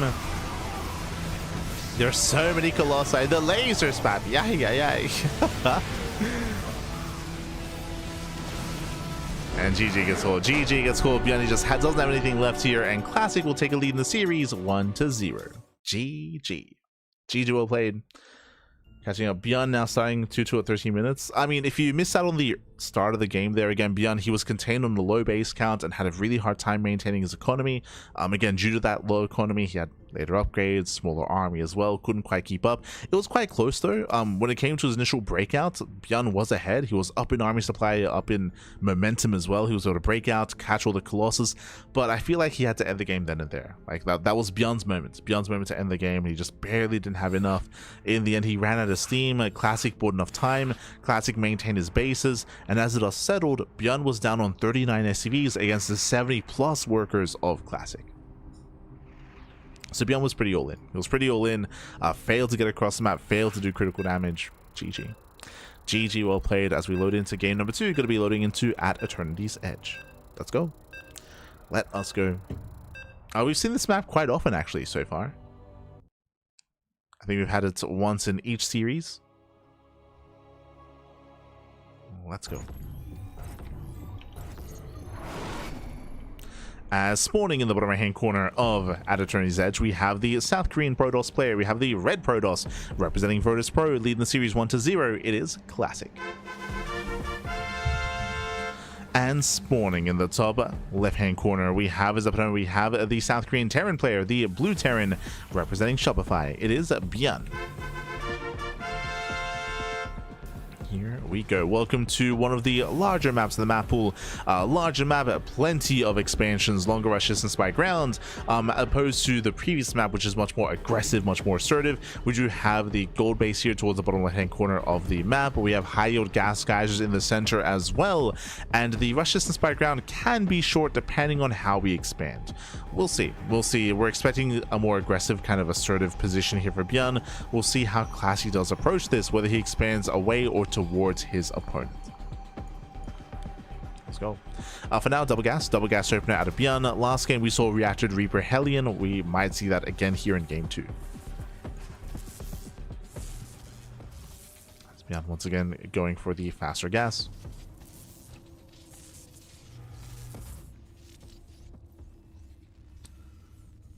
I will say that it was quite impressive to see ByuN hold his own last game, considering the rough start that he had, bearing in mind that in the early game we saw that Classic did go 4-gate blink and he achieved quite a lot of damage. Nothing critical of course, but he was picking up reactors, tech labs, depots, catching out reinforcements, picking up the tank hand as well, delaying and slowing down the push. The pace was set with the initial 4-gate blink, which again is why it was impressive that ByuN was able to hold his own and break out. But let's go. Now we're calming down. Other features include the central Zelnaga tower. We have a bunch of towers that can be knocked down to try to wall off this southern area. We have a speed zones as well on the top side, just for some faster rotations, faster aggressive rotations. If we get that far. Like, I think one of my big criticisms about this map was I didn't really envision too much mid to late game on this map, but I might be mistaken when it comes to how players expand. So we'll see. I think my assumption was that we just see more like aggressive and assertive positions. But I will say that in TVP, there is more incentive for Classic to take a slower approach and to eventually claim the gold, right? The gold just has so much value in turn versus Protoss. So we'll see if Classic can get there. We'll see if he can gain map control. For now, Twilight Council's on the way. Twilight Council into blink.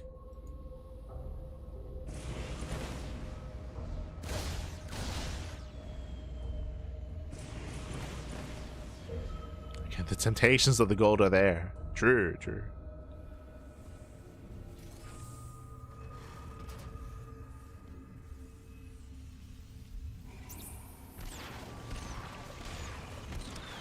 As Classic does confirm, there's no crazy fast OTC or 111 build or earlier stim. Not uncommon to see ByuN embrace those kind of builds.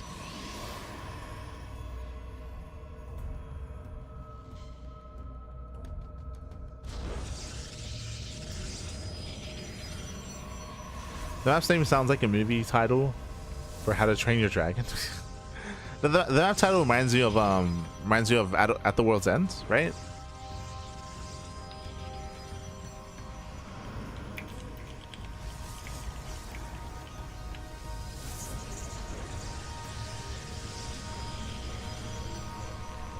Was that? Wait, hold on. Was that not the name of the movie? Hold on. The one from the guys that made Shaun of the Dead.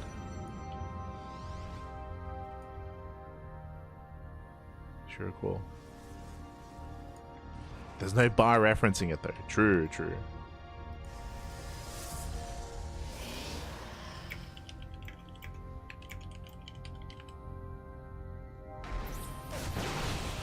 The World's End, that's it. That's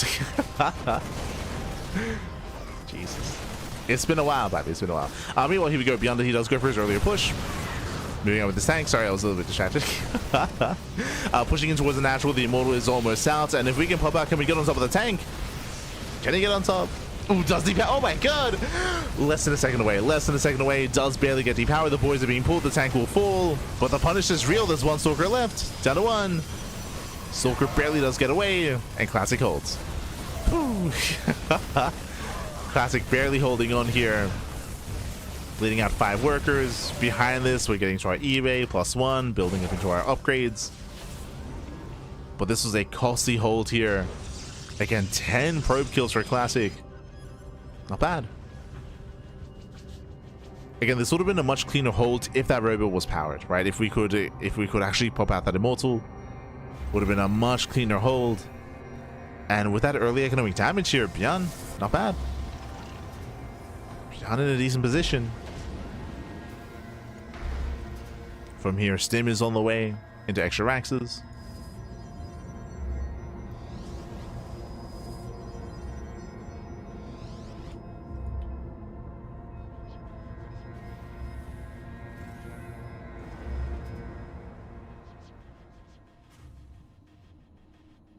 And from here we slow down. Here we slow things down. Overall, ByuN, he does have a lead. I should kind of put things into perspective here, but the third base for Classic is incredibly late. Very late third expansion, late third base, late saturation. He lost all of his workers earlier. His tech is going to be delayed as well. It does give ByuN a massive opportunity coming into the mid game. Oh, I expected soon. Oh my god, the first tank. Yeah, one tank goes down. Medevac as well. Can he get the second tank? Not quite. Yeah, not quite. But still some crazy trades here from Classic. Diving the way that he did. Leading out a couple of Stalkers. And again, this was a crazy maneuver here by Classic, but he has to do this, right? The pressure is on Classic to find some damage. Just because he is at a deficit. So, not bad. So he does rally, does reinforce. Classic slowly expanding. Pokes in, delays the racks. Picks up one SCV.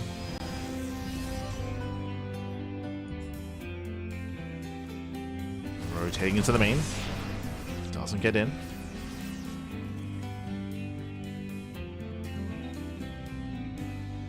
And again, this is Alicia's keeping ByuN busy at home.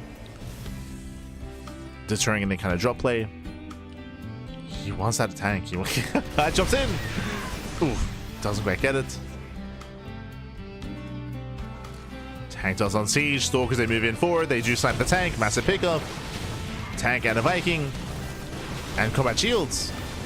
And not quite Stim. They're forced to recall, making use of the hike or making use of the obscured vision. At least trying to. Does recall away. And combat shields is delayed.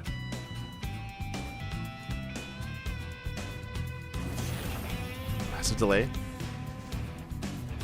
Once again, Classic goes back in. Going for the warp in as well. Alas, ByuN hadn't moved out across the map. ByuN was ready for it.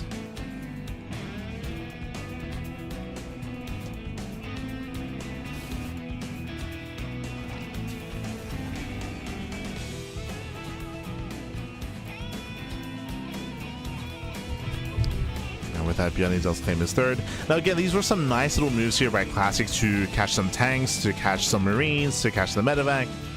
But remember, we spoke about this earlier, ByuN has had the economic lead this entire time. ByuN, he's up in workers, he's now even on bases. And this leads into a much stronger mid-game here for ByuN. And this all came down to the early aggression from ByuN to delay the third and to kill all those probes. Classic still hasn't recovered yet. He almost has. He's on the way. He's on the road to recovery.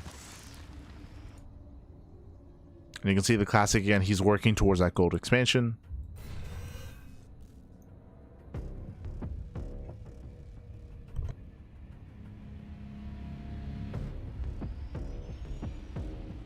Meanwhile, the tech is there for ByuN. He's working on his ghosts, Vikings, building up his army, preventing it. Classic still has a ways to go. And ByuN doesn't have to push. The reality here, ByuN can just calm down. They can just calm down, chill, claim another base, get another expansion. ByuN is moving out with the majority of his army. Jesus. Still leaves plenty at home though. The ghosts, the tanks, the widow mines. ByuN is sharking around.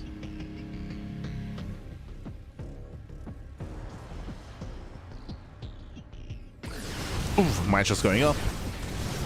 They do graze the army. Most of them were dodged by the splitting stalkers. Prism gets into the main. No turret in position. Okay. Target's in position, ByuN is distracted.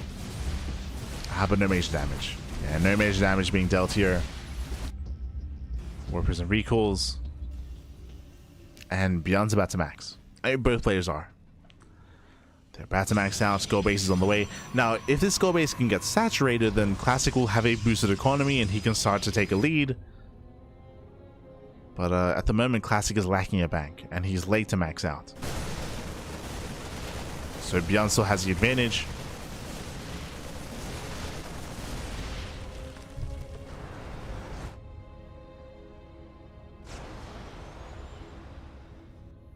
As the armies, they pass by each other. ByuN does notice. Yeah, he turns back around. Colossus are exposed. He gets one. Oh, nice save. Very nice save there, but there's still so many Vikings. He gets one, gets two Colossi. Ay, ay, ay. Ooh, warping is somewhat denied. ByuN sims in, lands the Vikings. And Classic, he will lose everything here. He has to get the hell out of here. It does blink away. Save some of the Stalkers. Has to get out of here. And you can see Classic plummet in supply. Plummets in supply here. Warping in a handful of Zealots.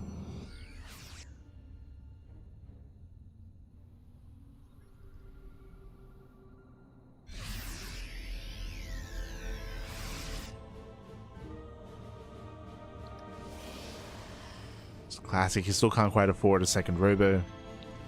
No disruptors. That would be one way to recover here is, hey, if he can land like 1, 2, 3 juicy novas, then they can bounce back.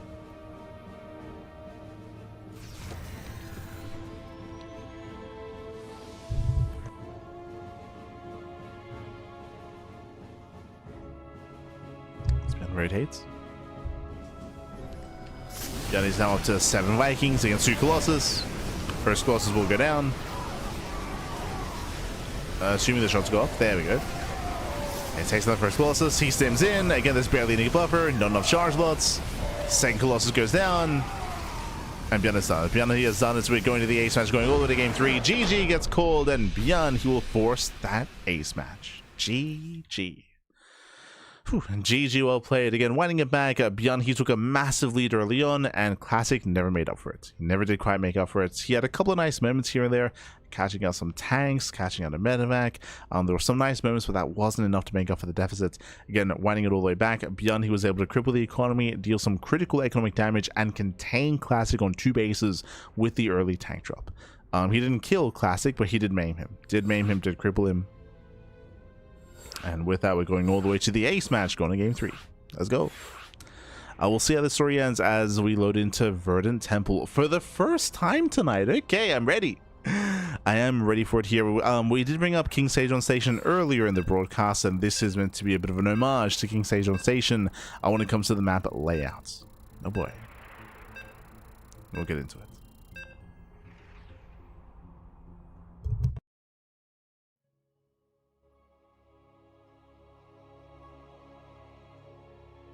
Yeah. Let's go. Spawning in the bottom hand corner of Verdant Temple, we have the South Green Protoss player. We have the Red Protoss representing Virtus Pro. It is Classic. And spawning in the top right hand corner, we have as a opponent, we have the South Green Terran player. We have the Blue Terran representing Shopify. It is ByuN. Let's go. Let us go, as we are going to be opening up here. And welcome to Verdant Temple. We have a relatively large main. We have a large accessible main base. We move down towards the high ground expansion, though. We have our natural base. It is on the low ground compared to the main, but likewise there's a ramp coming into it.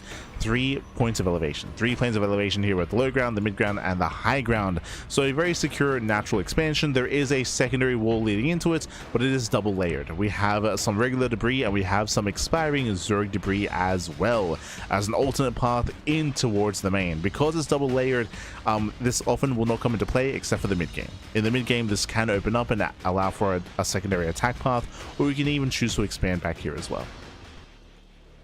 When it comes to pushing forward into the map itself, we do have a certain terrain here. We have high ground. We have likewise side blockers as well to kind of disrupt the center of the map. We have the high ground center expansion. This is meant to be the kind of allusion here to King Sage on Station with the high ground forward base.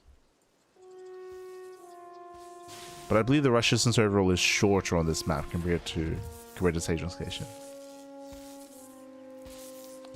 Now, gate expand. Gate expand to the cyber core. Once again, double gas opener out of ByuN has gone for it every game of this series. Every time.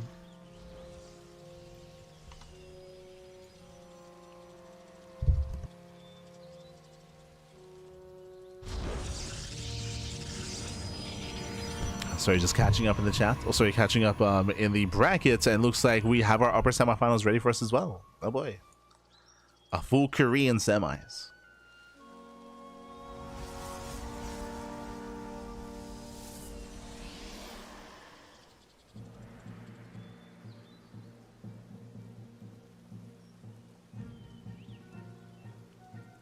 So we are building up. There's that CC on location.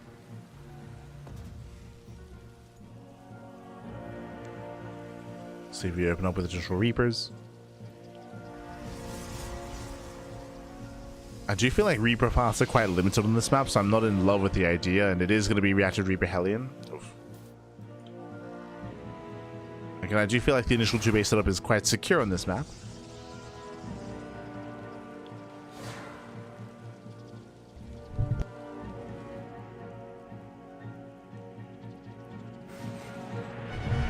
As we're still making additional Reapers. Oh, sorry, that's additional 3.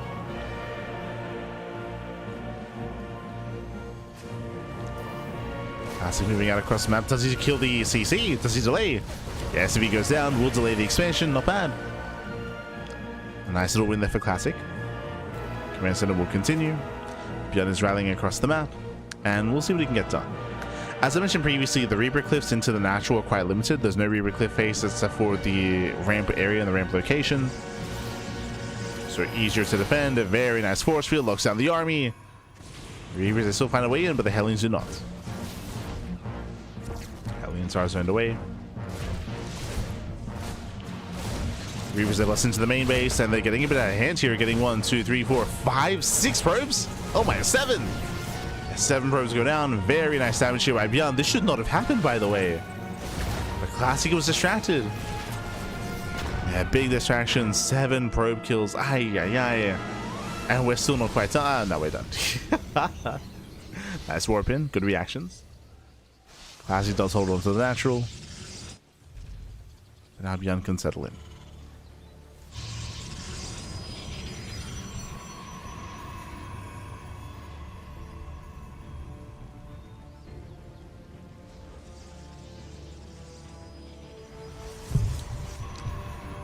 We are going to be settling in. So Classic does claim his own forward expansion. Not the northern base, I should say. Likewise, ByuN building up his own 3-1-1 setup. Raven is out for harass. And the game is slowing down. Yeah, from here, the game will slow down. Players will expand, claim their thirds.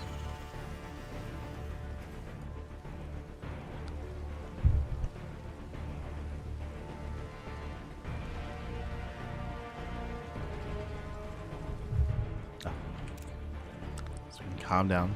When it comes to the terrain as well, I kind of glossed over it here a little bit, but for the most part, this forward third base is relatively secure. I would say the area around it is a little bit more accessible, of course. It's much more open, more accessible. But I'll be honest, we just have not casted many games at all on Verdant Temple. It's the first time tonight, actually. First time tonight.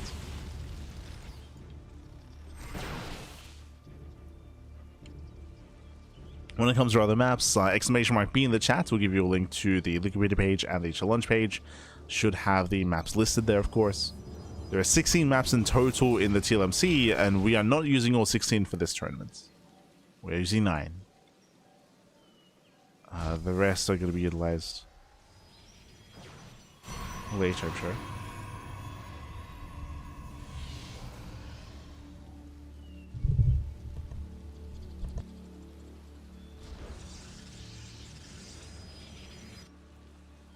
So again, our players are building up. We do have very strong timing available here for ByuN. Going for Stim, Combat Shields, and +1, all hitting at around the same time. And ByuN is pushing. ByuN does leave nothing behind.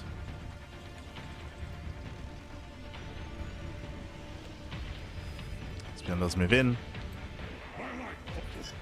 Classy just now catches wind. Now spots the army. That's what the army. So far, decent Colossus wipes. Getting us over the first tank. Does go for the dive. Gets the tank. Yeah, tank goes down. Now time to save the Colossus. And so if I should be able to, but I say that 15 probes do go down. Critical damage. 15 probe kills and the expansion. On the one hand, yes, Classic does defend, but this is very similar to last game where the economy was crippled. Classic never quite did make it back. Third base goes down. Wasn't quite able to save it. And ByuN can just back off. He can just back off, claim his own third instead, maintaining that lead. And things are looking bleak here for Classic. Very similar to last game. Very similar.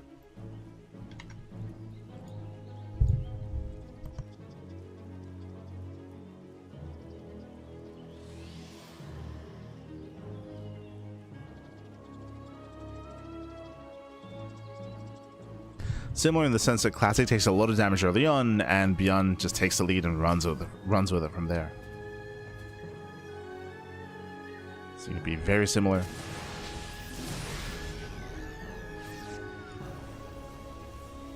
Building up to 5 axes, third CC's on location. Classic needs to be active.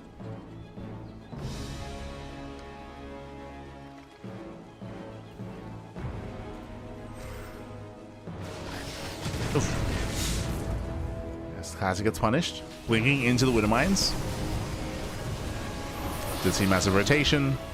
ByuN coming in from behind. He wants a Colossus. And he should at least get one. Okay, Prism goes down. ByuN army does cut back against the Zealots. As one Colossus barely tries to get away, and we just chase him down. Oof. Yeah, with that Classic doesn't really have much of a presence. I mean, there's nothing left. What is there? We got Zealots. We got more Zealots. Stalker does hit the 4th. Does hit the 3rd.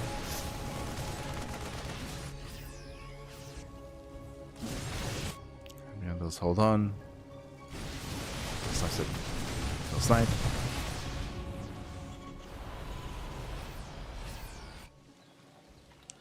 And there is a world where if we can land some very juicy connections with these Purification Novas, then potentially Classic can turn things in his favor.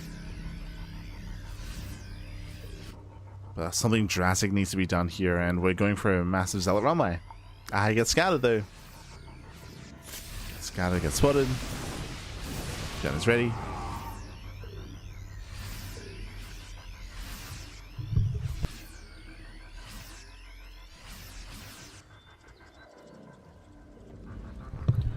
As from here, we're getting a second robo, double destructive production.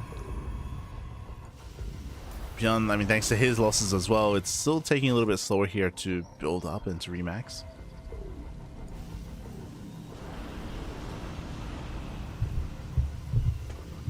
This is giving Classic some opportunities. It's giving him time.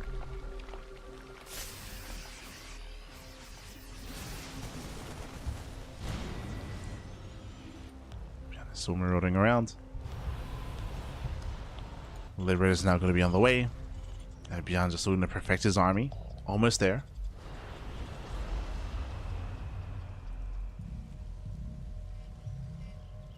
On his way. We have how many Novas? We have 3. Okay, 3 Disruptors, 3 Novas available here for Classic. Brings forward. Reveals his army.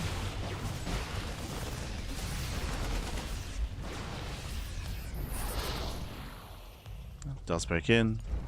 Taste in the factory, pulls away.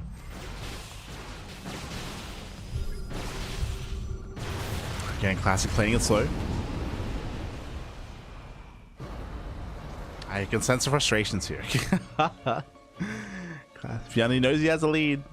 Knows he can do something. Going for the Doom Drop. Nash was exposed the main base as well. What's it gonna be? This is when he drops up both.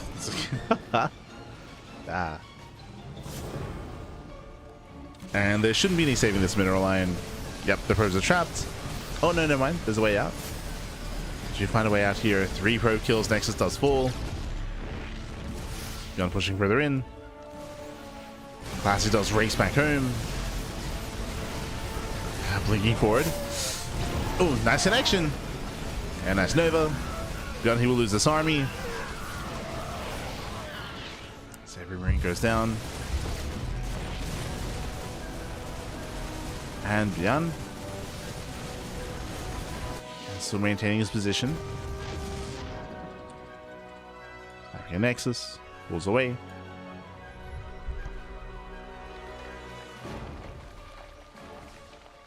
And Classic is pretty all in. Like, he's pretty all in at this point.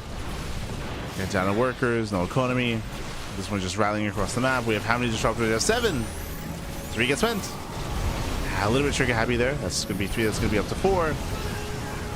4 Novas going off. 2 more. Getting up to 6. There's 1 Nova left. Oh, never mind. GG. GG gets called.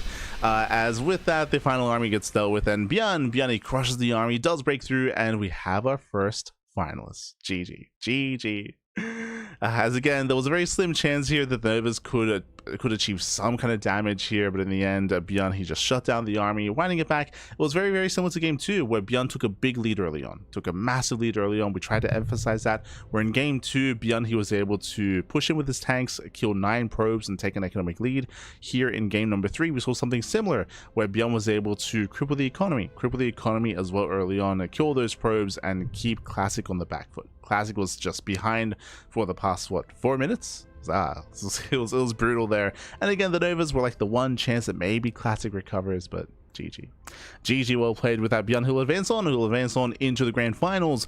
Meanwhile, we have our next series waiting for us. Here we go. So GG, well played. ByuN, he does overwhelm. Again, TVP, it's just so difficult if you do have a deficit, whether it's Protoss or Terran, but if you do have a deficit in the early to mid game, it is so difficult to recover from that deficit and to make up for it. Borderline almost impossible. That's one of the big criticisms for TVP. Speaking of TVP though, we have our next matchup. It's going to be a Terran versus Protoss matchup between herO and Percival. Let's go.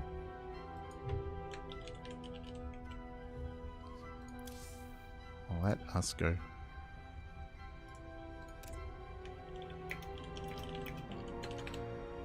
As our players are currently conducting vetoes. Again, herO, he took down Young Yakov 2-0 earlier. Likewise, Percival, we took down Nightmare, and we have Percival versus herO in the next round. in the semis. We're going to be going on a very short break there. We're going to be going on a short break, and we'll see you guys soon for our upper semis. See you soon, Pat. See you soon. So.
welcome back, everyone. Welcome back. Welcome back to the upper semifinals of the Sparkling Tuna Cup number 128. It's been an intense broadcast so far, and I do apologize. For being a little bit low energy in that last series. The sleep has not been something that we've had a lot of over the past couple of weeks, so do apologize for being a little bit low energy, but we're here, we are back, we are ramped up and ready for the upper semis. And spawning in the bottom left hand corner of Wavebreaker, we have the South Green Protoss player, we have the red Protoss representing T1, it is herO. And spawning in the top right hand corner, we have as opponent, we have the blue Terran player, the South Green Terran, it is Percival. So let us go. If you're in the chat, you know what time it is. It is Gamba time. Predictions are open. Place your bets on who you think will claim the series. Best of luck in the chat. Let's go. Let's go. Let us dive on in. Winding it back, of course, when it came to the lower semifinals, Game 2 and Game 3 were quite similar to each other, where we had ByuN able to achieve quite a bit of economic damage early on, able to be very aggressive, very assertive, deal damage early on, cripple Classic, and then maintain the lead moving forward in towards the mid game. Classic had a very hard time recovering from that early economic damage. In general, it's just so difficult to achieve in TVP to recover from such an economic game state after falling so far behind. Classic was unable to against ByuN. We'll see how Percival will adjust his own approach against herO, as we load into a very different kind of map, as we load into Wavebreaker. Breaking waves, baby, breaking waves. Welcome one and all to our depot platform, I guess. Where yeah, we got containers all over the place. So messy, baby, so messy. Where's the work safe? So now we are building up. So far, it is going to be a standard opener out of herO. Likewise, Percival going for an economic stars, going for a Rax expand. If you recall, ByuN was going for non-stop double gas openers in his series. This time, though, we have Percival being more economic, getting into his own Rax, into CC, into factory. Now, when it comes to the map itself, it is a very interesting map. I had a really hard time actually judging this map, to be honest. We do have a very direct path across the map. We have our natural, a very open natural expansion, which can be opened up even further by knocking down these rocks. By the way, it leads across the map, directly across through the speed zones into the high ground in towards your natural. It is a longer rush distance by ground, that is true. The length is quite long, but we have speed zones to help compensate for that. So speed zones are also in the mix. We have these very awkward kind of like rock patterns that are also walling off kind of rotations in between the third and the natural locations. Likewise here on the right hand side as well. We also have the low ground expansions for your third base options. Low ground, they're a little bit more open, a little bit more exposed, a little bit more accessible, but the size of the map does kind of counteract how aggressive you can be. So I just want to see some more games, to be honest. I want to see more games on Wavebreaker to experience what the map has to offer. Show us what you got. Cool. For now, though, we're going to be settling in to have our 1-1-1 follow-up. This can lead into, say, add-on swap into early Raven play, early Banshee play. Can lead into, say, Widow Mines. Oh, so no, never mind. There's the add-on swap. Okay. No medevac, no drop play. Opening up Banshee into Cloak, Esther, Percival. Cloak Banshees, they kind of fell out of favor after for a while there, just because robo follow-ups after the Twilight Council was so common. But in this game, we can see that herO, he's cutting corners. He's going for a gate expand into a 2-gate setup, 2-gate blink into a third. Very greedy build here by herO. Very greedy. So he does rush into his own third base.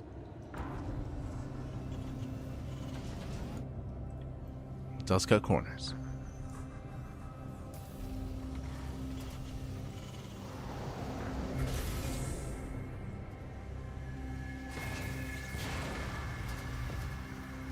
I'd be so happy if Percival wins it. Oh no. You want the TBT finals, papi. Ay. I always push some more diverse finals, if at all possible. We'll see.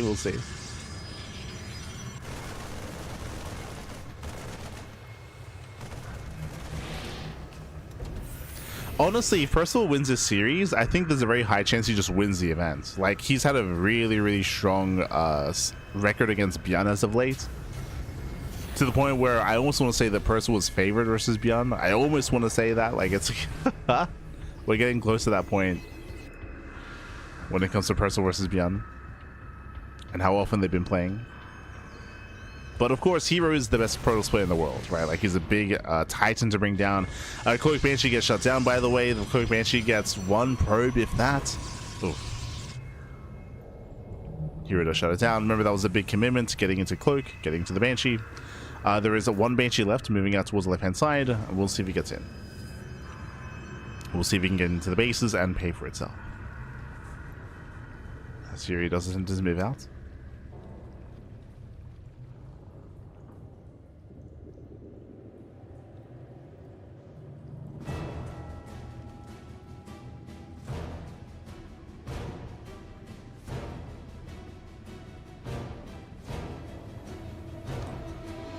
herO does break out. Percival going for his own drop. So Banshee does skirt between the bases. There's no safety bunker. Remember, we have a very open expansion. herO is in. Nice catch. Gets a mine. Does snipe one of the Lunar mines. Blink is done. Baits out the shot. Going for the second mine. And remember, no safety bunkers. No safety tanks either. No shot. Does recall? Yeah, he does notice. Recalls back home. Banshee does hit the natural. Observers, they recalled back as well.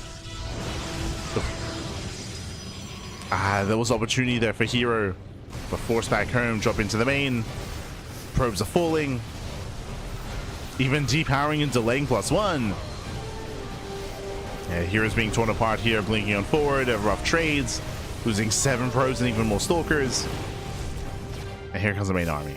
Here comes our main army. And Percival trading as best he can. Gets another stalker.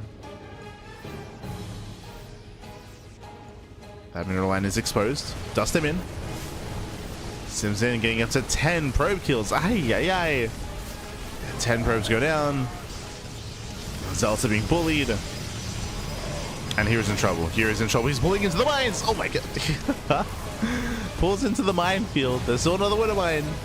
Another mine left over. Immortal goes down. Heavy losses here for herO. Again, barely trying to hold on with the Colossus.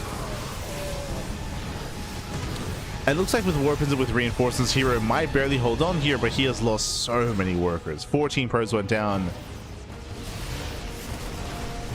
And there's a heavy losses for herO. But he is still barely holding. herO survives. Third CC is going to be on the way. Percival does expand behind this. Claiming his third. And we're calming down. We're calming things down. In the end, it was how many probe kills? 16. 16 probes went down. Decent economic damage. And Percival's not done. Going for a delayed mine drop. No drilling claws. And no drilling claws. Just dropping at the would-be 5th base.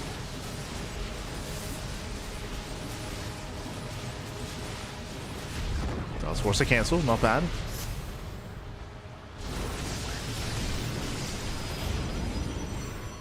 Does force a cancellation at the same time. Another double drop here on the right-hand side as well. Also moving in. This time herO is in position. This time he's ready.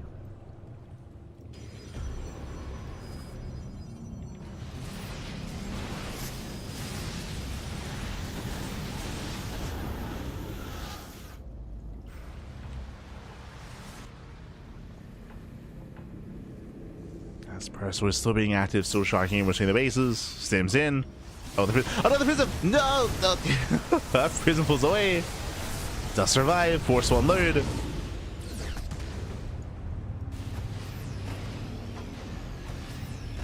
Yeah, force one load. Percival does reinforce. Bearing in mind he's aware of the war prism and he does race back home to defend. Vikings, they barely won't scout the prism, but they do scout the zealot. Is a sign.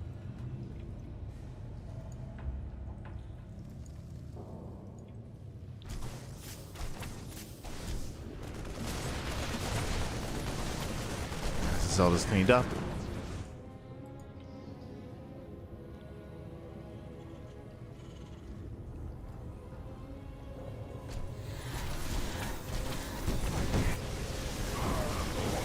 Percival does collapse in. Oof. Catching out a Colossus. Gets one. Nice catch. Ooh, at the same time, these Zelts are getting out of hand. Prism goes down, but the Zelts pop off. Yeah, 10, 11, 12 SCV kills. Ay, ay, ay. He's getting out of hand. herO, he defends. Zelts is fighting, they're still finding more damage. More Zelts are trickling towards a third. And Percival is falling apart. He's falling apart here.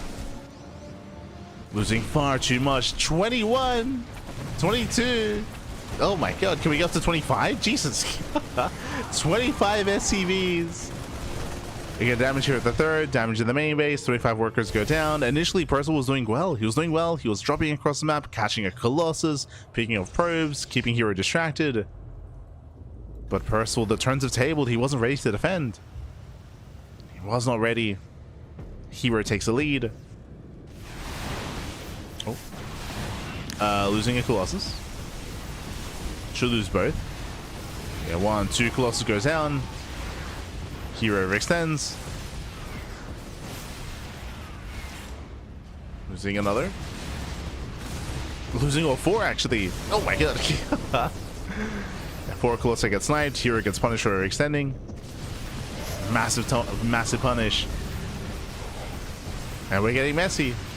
We're getting messy here. herO, he may have lost 4 Colossus, but at the same time, Percival's he is overextended. He's overextended. He's overstimmed. Trying to force friendly fire.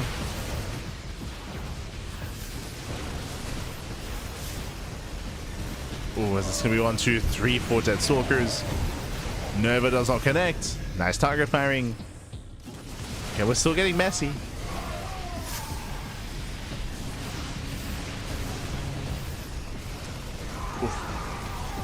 Yes, once again here he's barely able to engage, barely able to hold on. Behind this here he maintains 77 probes. Percival still stuck on 49. If given time, herO he can remax that much faster. Percival, he needs more time to rebuild.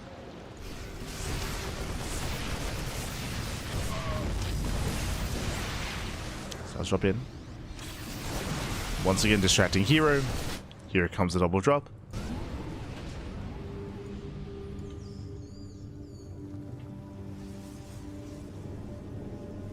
So moving in, forcing the recall.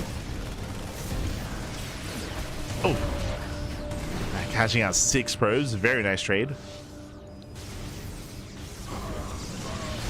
probes go down. EMP does connect with the Colossus. How many Vikings? 1. Oh, only 1 Viking. There's another EMP.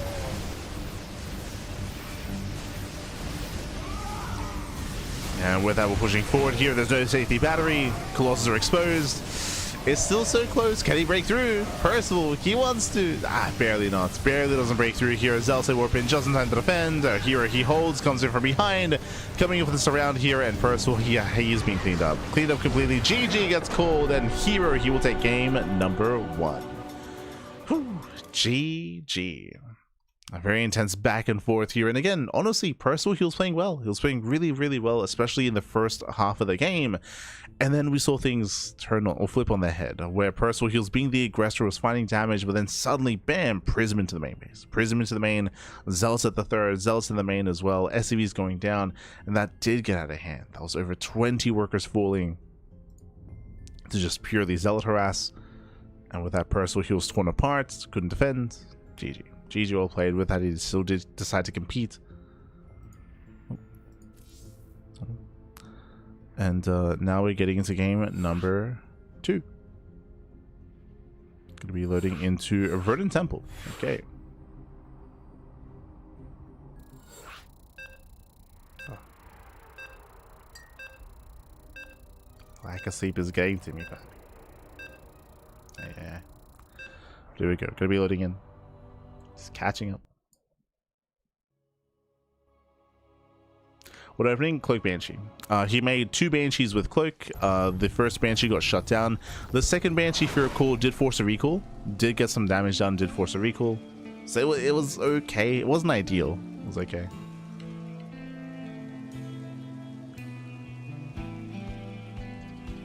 But here we go. Here we go. We're getting into game number 2 and spawning in the left-hand corner of Verdant Temple. We have the red Protoss player. We have the South Green Protoss representing T1, leading the series 1-0. It is herO. And spawning in the top right-hand corner, we have his opponents. We have the blue Terran player with the South Green Terran. It is Percival.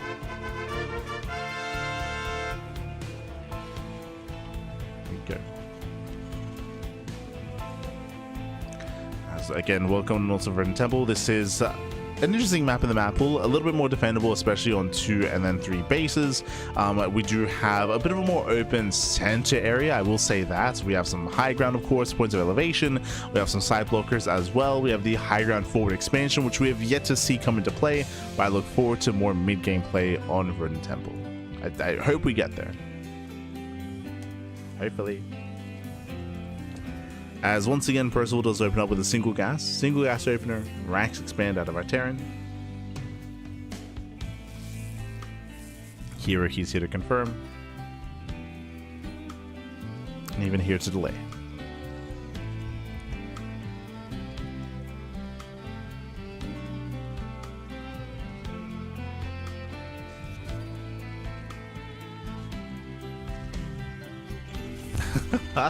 Again, just being as annoying as possible here. He will force the CC off center. So nice moves out of herO.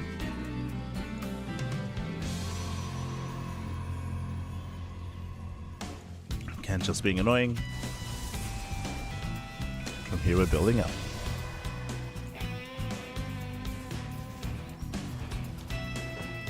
We'll see if Percival can keep the same pace and tempo as last game. If you recall, he was popping up, he was being active, double drops all over the place, damage was being done. Just everything turned on its head when the prism got across the map. We'll see if we can tighten up. We shall see. For now, it is going to be a 1-1 follow-up here from Percival, going for his factory. Reacted Marine, no reacted Reaper Hellion. Meanwhile, Stargate opening out of herO. Okay, this is not standard. Opening up Stargate into most likely Oracle for Harass. Otherwise, we can start to bank up those Phoenixes. Bold move. This is typically reserved for more defensive and safer maps. When you open up Stargate like this, you are vulnerable to early game all-ins and early game aggression. We'll see how herO does open.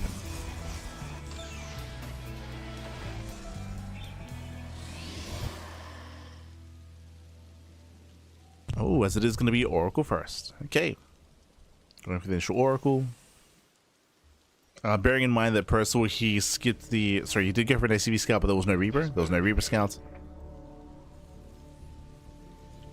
If you recall, Percival did skip Hellions. Center upgrade complete. That's the other advantage of going for a Hellion-based openers, is you have more units that can tank and scout and get information. Percival, he has very limited scouting information at the moment as he tries to move out.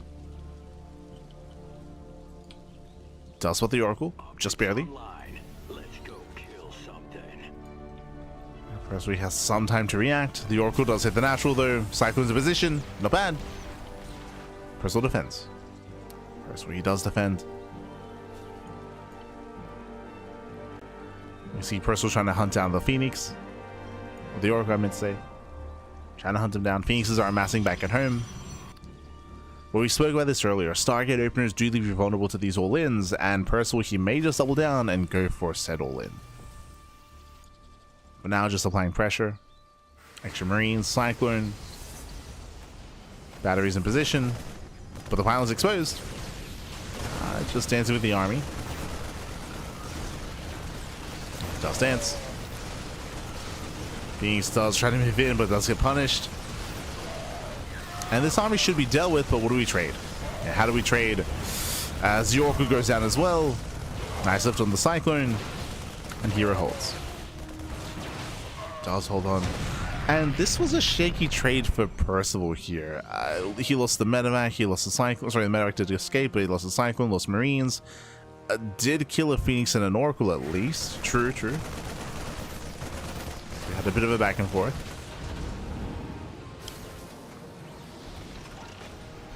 Oh my god. That's Percival, he has the high ground. What I will say, due to the damage that was dealt and due to the Phoenix and Oracle going down, this initial Stargate opener has not been worth it. It's not quite been worth it here. Not yet.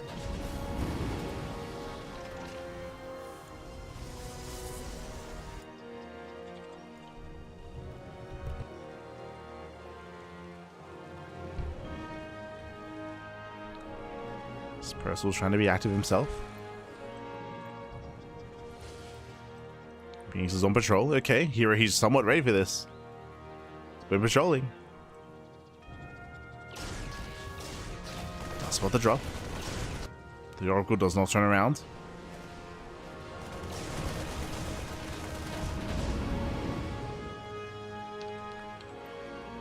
The Oracle commits. Bearing in mind there is no blink because the Stargate opener, the Twilight Council was late. So the charge is still just halfway done. Stays trapped into the main.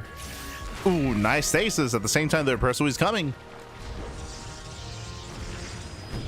Percival's moving in, getting within range of the Nexus. Zealots are being punished. Oh, the expansion taking a lot of hits already, taking a lot of damage. The power of the tank, Bappy. You're trying to engage. The slow lots are waddling in, okay. There we have our slow lots. Nice target find with the tanks. Does focus on the stalkers, but the slow lots they clean up. Whew, they barely clean up. There's still 12 probes going down though. 13, 14, 14 probe kills. Ay ay ay.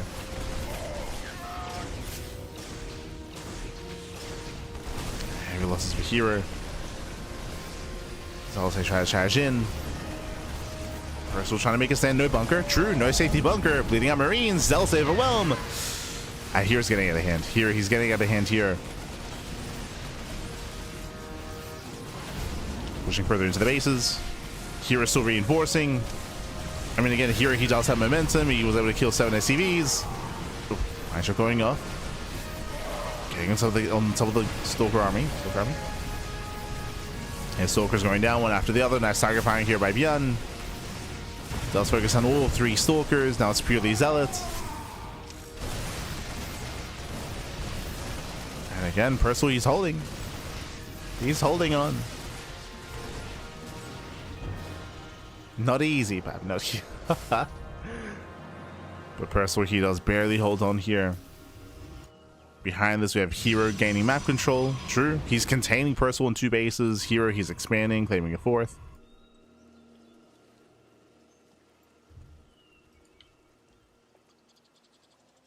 ByuN. Oh, did I say ByuN? Oh, my apologies.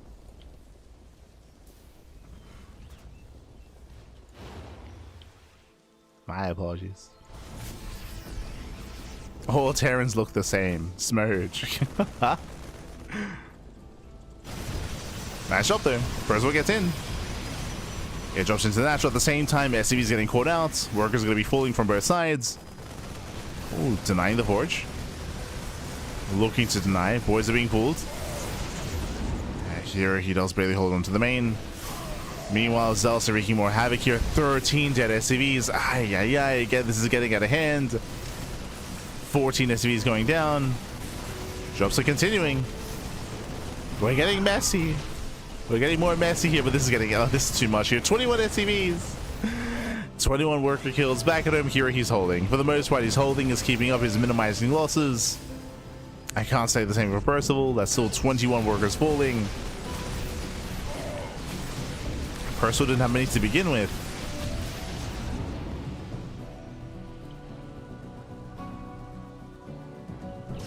So he's trying to keep up.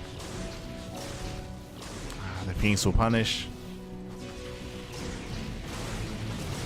He's punishing Pappy. Percival's going to try to break him out. There's a boost. Breaks out those units. Still kiting rough here against her charge also. Nice lift. Oh my god. Very nice lift. Denies the mines.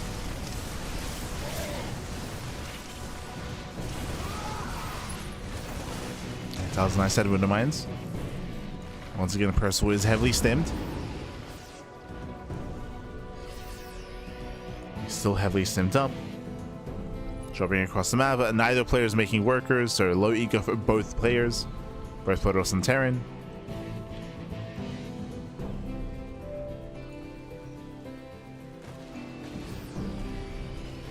This Percival slips into the natural ones for like the third time, by the way.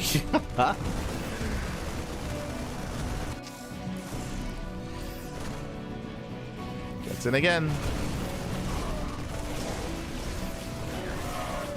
As finally the mech goes down. Finally, herO cleans up. Por favor. Finally. As the armies, they spot each other. You can see herO making 2 Colossus at a time.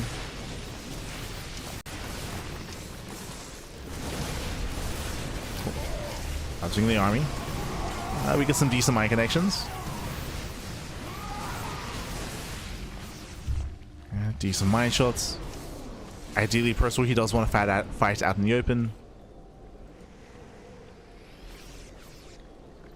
He wants it.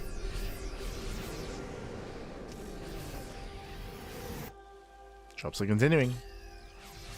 We kind of alluded to this previously, but Percival, he is one of the more active players in StarCraft at the moment. It's very drop play reliant, for both better and for worse.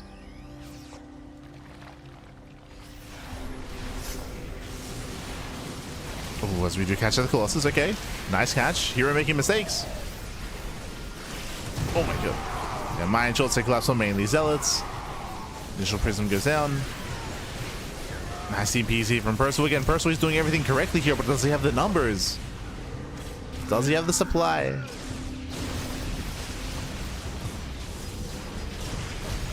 Yes, he will lose everything here in the process. Medivacs going down. Marauders as well. Ghosts, Archons. This Percival's being bullied all the way back home. All the way.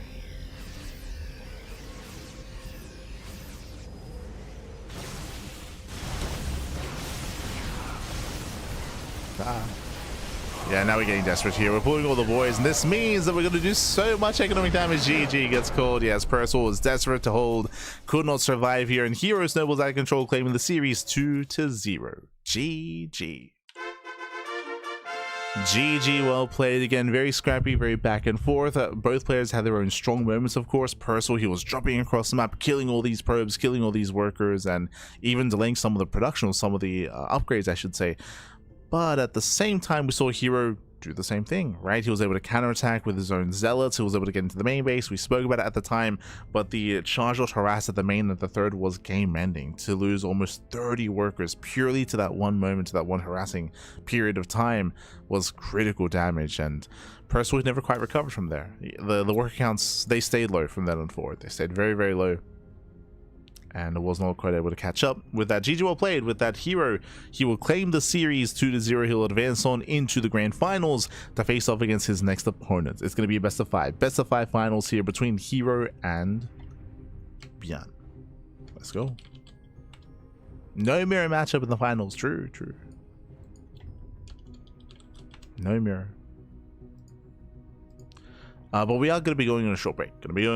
Here. When we come back, we'll have a next series. We'll have the best of 5 finals between herO and ByuN. We'll see you soon. See you soon after the break. See you soon.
Welcome back, everyone. Welcome back. Welcome back to the grand finals here of the Sparkling Tuna Cup number 128.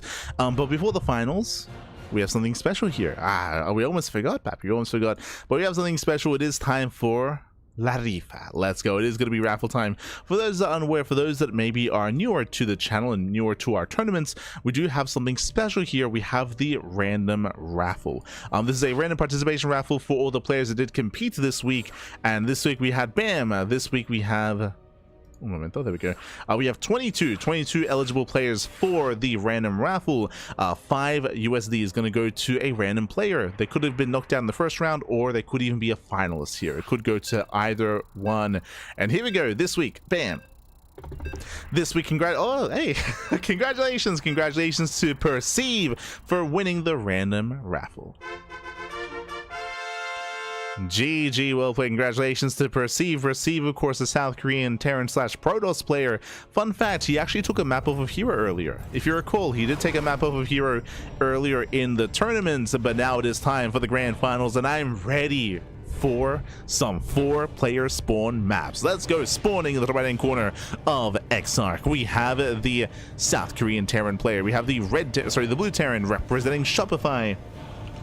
It is ByuN. And spawning in the top left-hand corner, we have his opponents. We have the South Korean Protoss player. We have the red Protoss representing T1. It is herO.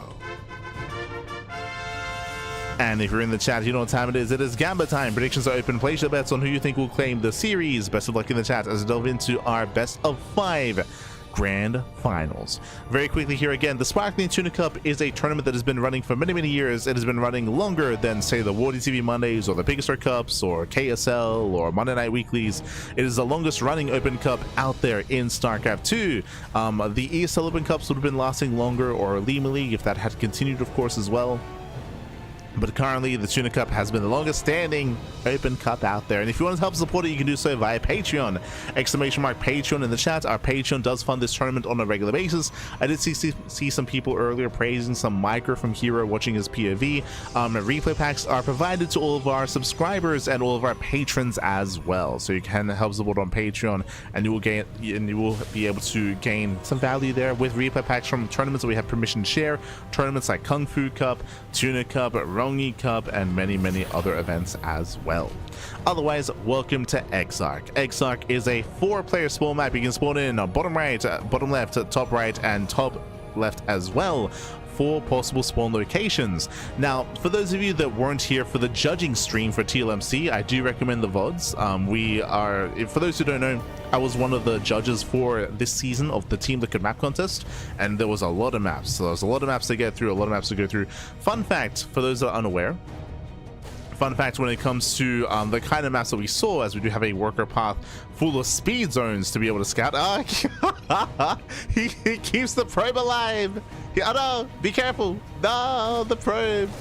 He does scout though. He does scout. He does confirm. Throws down the pylon even as well to be as annoying as possible. But we do have some worker paths across the top side, left side, and bottom side of the map as well. Basically, we have these worker paths and these monorail systems going to every corner of the map.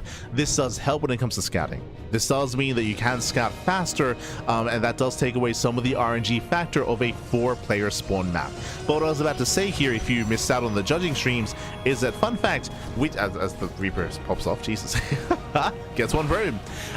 We didn't get a singular 3-player spawn map submitted this season.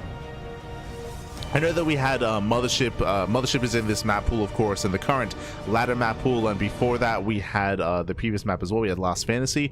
But fun fact, we didn't have a single 3-player spawn map submitted this season, but we did have like 5 different 4-player spawn maps. We had so many 4-player spawn maps. We had Fear and Faith, we had Exarch, we had like 3 others as well. We had the Old Sun Temple, and we had 2 others that the names are slipping my mind. But again, we did go over all of them in the TLMC, and a good amount of them actually made it into the top 16 as well, which was surprising.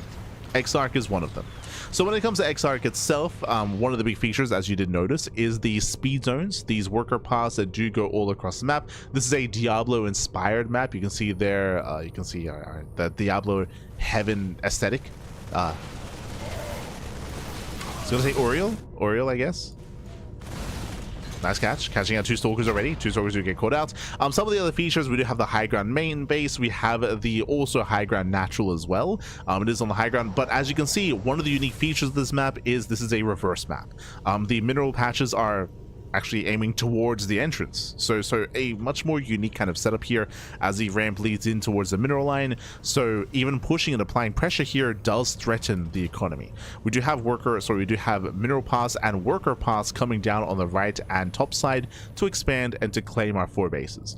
When it comes to this map specifically, we have 1, 2, 3, 4 bases in each corner of the map, and there is extra bases in the center. The center bases are very exposed though. I'll be honest, I don't really see many people expanding in the center of the map, but ByuN is going for his early tank push. If you remember, he did this against Classic. So he's going for his early tank move out.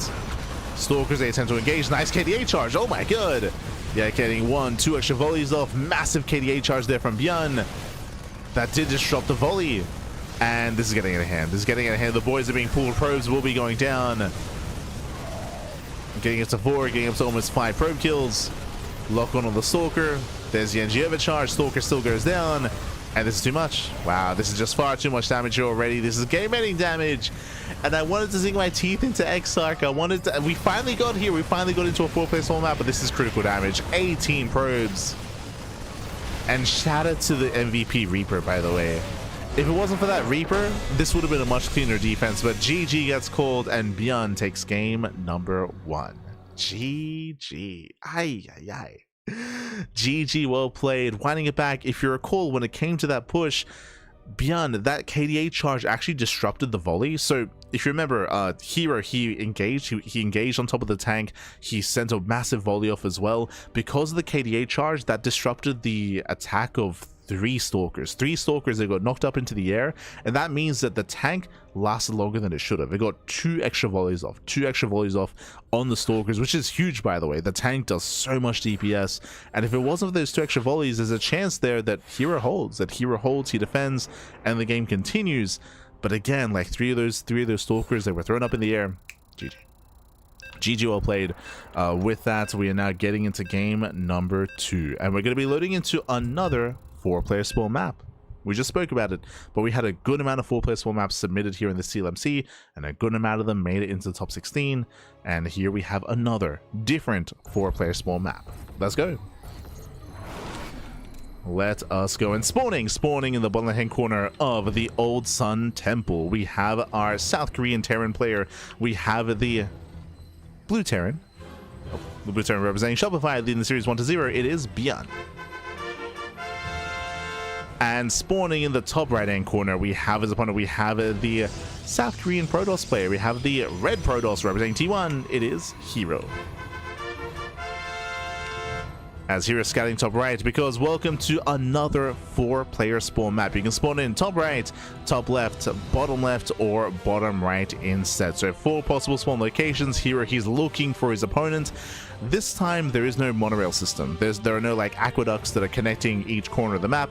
Instead, we have speed zones. As you can see here, we have a plethora of speed zones in the center. This does make it faster to go for cross scouting. We can see that herO is scouting horizontally though, and herO, he will eventually find ByuN. So herO will find him. ByuN is being greedy. ByuN doesn't scout whatsoever. ByuN going for a double gas opener. Double gas opener into a factory. As herO does find him. Now, when it comes to other features of this map, I will say that this map is much more defensive and does allow for longer and later games. Why is that? Well, if you recall Exarch, the previous map, very much so had its own corner of 4 bases, and getting a 5th base on Exarch would be quite difficult. You spread yourself very, very thin. On this map, we have our natural, we have our low ground 4th base, which only has the 1 entrance into the 4th, oh, sorry, low ground 3rd, I should say. We have the 3rd base on the right hand side, which is on the high ground, with also only 1 entrance, which is a ramp as well. As you can see, they're pretty defendable. Your initial 3 and 4 bases are very defendable, and you can see here that the other corner of the map is right next to you. Like your expansions are very, very close. You're expanding towards your opponent. When it comes to these corner expansions, things can get quite awkward and quite difficult if we have like horizontal spawns, if we have close spawns, but we don't. We have diagonal spawns here instead. So a very long rush distance by ground, plenty of bases, plenty of expansions. This map and this current setup is built for the late game. We'll see if we can get there, as there are a lot of bases to take and they're relatively straightforward to expand to. Here we go. For now, again, double gas opener into a faster factory, into a reactor Reaper Hellion opener. Much more aggressive start. Remember, the goal here for reactor Reaper Hellion is to deal economic damage, is to get across the map, to bust into the mineral lines, and to find some probe kills. Meanwhile, ByuN is still looking. He just true. He's still looking for his opponent. He doesn't know.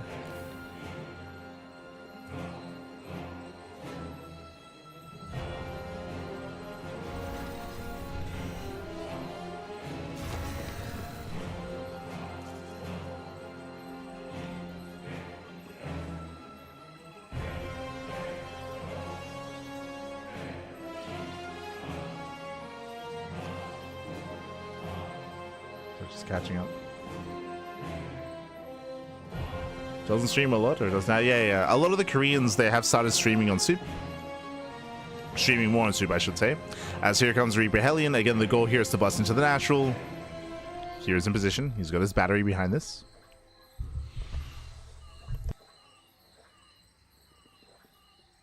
Does have his battery. Likewise, Stalkers in the main as well. And so far here is secure. And he's throwing down extra gateways. Okay, getting up to a 3-gate setup. So 3-gate blink into the Robo. Relatively safe play by herO. I don't blame him after that last game. Very safe. ByuN behind this, going for his tank production, but is going Raven before Medevac, I believe. Yes. So Raven's going to be built to harass. ByuN looking for another way in.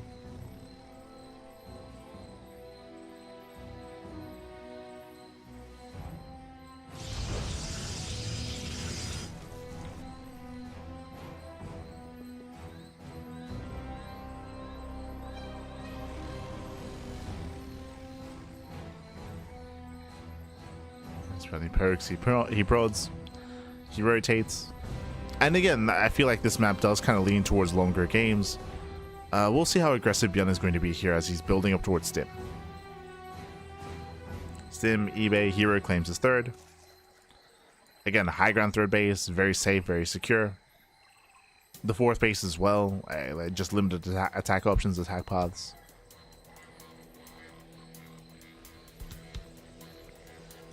Of course, drop play is going to be difficult to keep up with, as there's going to be a lot of angles to attack or of attack. Nice catch on the Reaper. herO trying to keep up.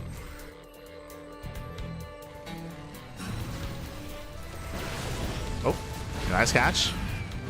Catching on one of the Hellions, catching on the second Hellion as well. Yeah, the Hellions, the Reapers. Here he does take map control away from ByuN. ByuN is going to be contained. And behind this, herO is just macroing up. Double forge, double upgrades. The goal here for herO should just be contain his opponents, maintain map control, take a fourth base, and now produce. Until then, herO doesn't get behind the mineral line. Doesn't get behind the gases. Observer moves in.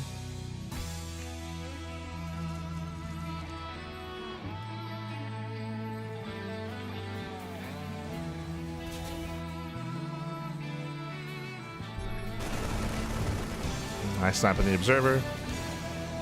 Keen eyes at a ByuN. And ByuN, he's building up towards a pretty hefty move out here. Okay. Catching a Stalker, not bad. ByuN does give chase. Behind this, no third CC yet. Rushing through the speed zones.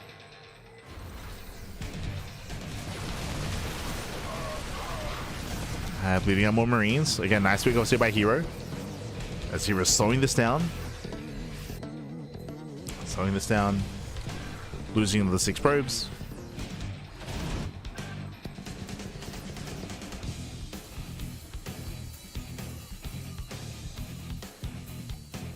All right, that was to the auto turrets.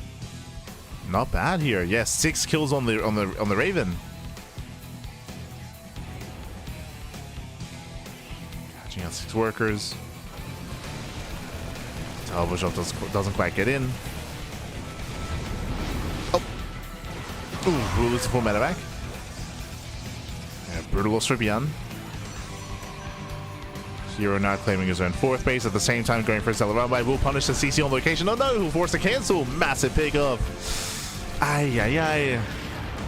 Does force a cancel. ByuN contained on 2 bases.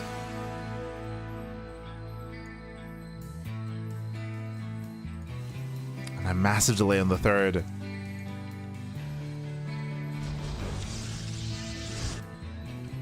As ByuN is forced back home. herO now switching into disruptors.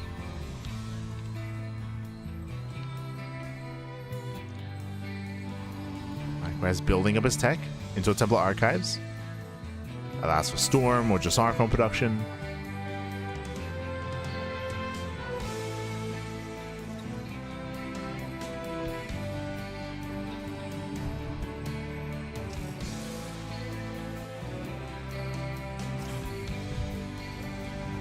Still calming down. And once again, even though like we've had some rough losses here for ByuN in regards to the 3rd base, he's under no threat of dying yet. But the concern here, of course, is that herO is now free to saturate. Right? He's free to saturate, get his 4th fully operational, get further ahead, and be the first to max out.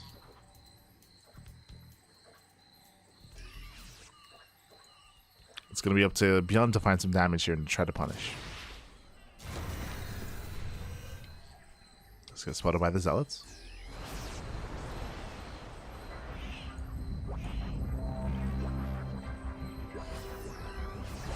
This map is massive. It is huge. It's a huge map. So was Exarch.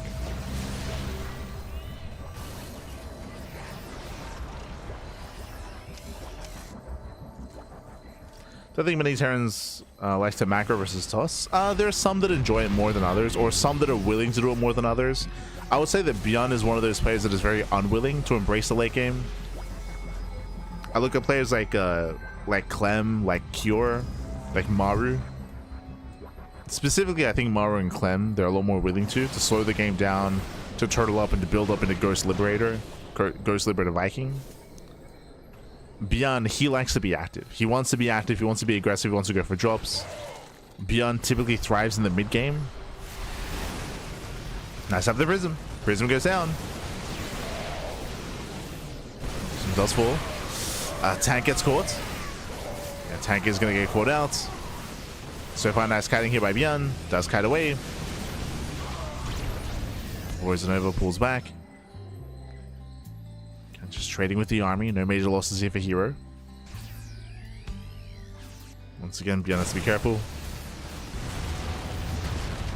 Fully walls that off. Okay.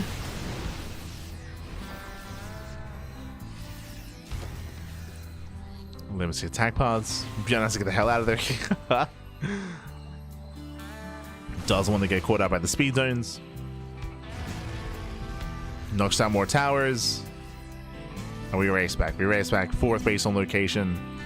herO, he's maxed. As I mentioned previously, herO, he was going to be the first player to max out. To gain map control, to mass expand. And it's on ByuN to keep up with the rotations. To turtle up back at home.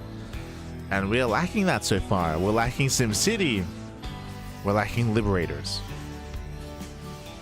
ByuN isn't there yet. And herO is. herO, he wants that 4th. He's going to force a cancel. There he goes up. Ooh, does connect with the Ghosts. That's 4 Ghosts getting low, and the Ghosts are going down. Yeah, the Ghosts are going down. Colossus does fall. And we dive on the main army, and ByuN is just being completely overwhelmed here. Yeah, losing everything. GG gets called, and herO fights back. herO ties up the series 1-1. GG. Whew. GG, well played. Again, a very decisive blow there from herO. Two big P moments, of course. herO denying the third base and herO, of course, punishing the fourth. As he mentioned, because of the third going down earlier, it meant that herO was going to be the first to max. The first to max out, the first to build up that army. And alas, ByuN, he was not quite able to keep up himself. We saw that he did miss the rotation, wasn't ready on the high ground. It couldn't stop the army from pushing up into the fourth base. And from there, it did snowball out of control. GG. GG, well played. With that, we are embracing, we have a series, we have a back and forth here, we have a series, and I'm curious, are there any maps we haven't featured yet today? Let's double check. I'm looking at the map pool. So we've casted plenty of Eternity's Edge. We had like 2 games on Blackrock, we had 1 game on Exarch, we had a couple of games on Lockdown, we had like 2 games on Lockdown, 1 on Lumen, the Old Sun Temple. We have yet to experience a single game on Rorschach. True. That's the one map that we haven't experienced, which makes sense. Rorschach is a much more controversial map, much more controversial. For those that don't recall, Rorschach is a smaller map. It's closer by ground, closer by air. Sorry, I should say. It's a horizontal map, but Rorschach features a healing pad. There's a healing pad in the center of the map, right outside of the forward third base. So it's a very, very impactful healing pad that does benefit aggression. And it's I would say it's a very experimental map, very, very experimental. I'm very much so on the fence as to how powerful that healing pad is on Rorschach, but we'll see. We have yet to experience a map on it. We've yet to see it. For now, though, spawning in the right hand corner of Verdant Temple, we have the South Korean Terran player. We have the blue Terran representing Shopify. It is ByuN. And spawning in the bottom left hand corner, we have as a opponent, we have the South Korean Protoss player. We have the red Protoss representing T1. It is herO. Hello. As ByuN does veer off towards the left hand side and is coming in for the eBay block. So again, he avoided the main scouting pattern. Comes in for the eBay. It's gonna be a oh, you see, the pylon sees the eBay. Okay, let's go. That's something you don't see too often. That's a nice feature, is what I will say. Very nice feature. Boys are pulled. eBay is gonna be focused down, and herO should be able to expand. But yeah, the pylon, the high ground pylon sees the natural base. Let's go, man. Let's go.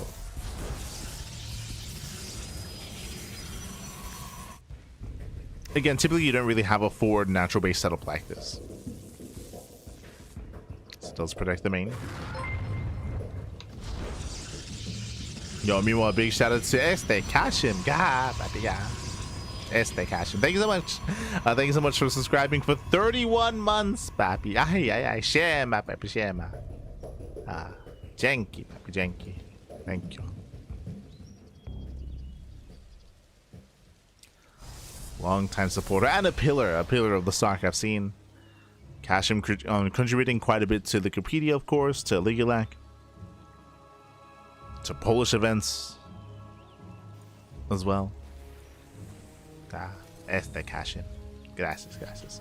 Meanwhile, ByuN going back and falling on what he does best, 3-racks. 3-racks stim timing here out of ByuN, going for initially an economic opener, single gas, racks expand into a second and third racks, into a heavy stim and combat shields timing. This can lead into an all-in, otherwise this can be just a hyper-aggressive build leading into the mid-game, regardless, aggression nonetheless. He will hit that sim timing. It's going to be up to herO to scout what's going on, to figure out what's happening, and to react and to respond.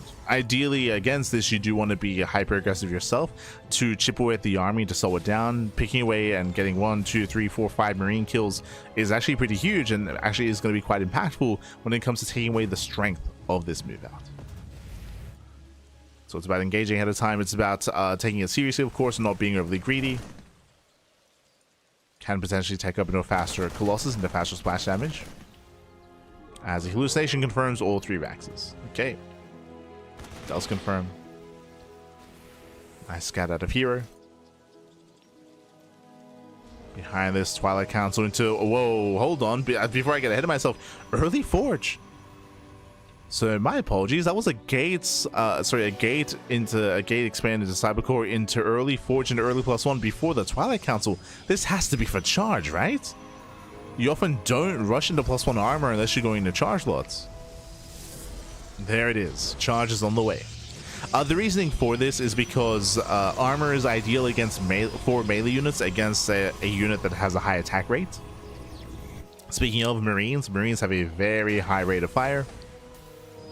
What that means is they attack often. They attack often, and because they attack so often, I mean, the armor upgrade does apply to every single attack. It does benefit the HP pool and the defensive course of the initial of any kind of gateway units, of Zealots particularly, as their goal is to get on top of the Marines. So it is to make him that much more tankier, to survive, to collapse on the army. Zealots, they already do a lot of damage to Marines to begin with. We don't need like attack upgrades or anything like that. Not this early on. Behind this, going for Temple Archives. This should be for Storm. This should be for Storm. As we're waiting for ByuN's move out. Stim is almost done. You can see that we have the rescout here ensuring that ByuN is still at home.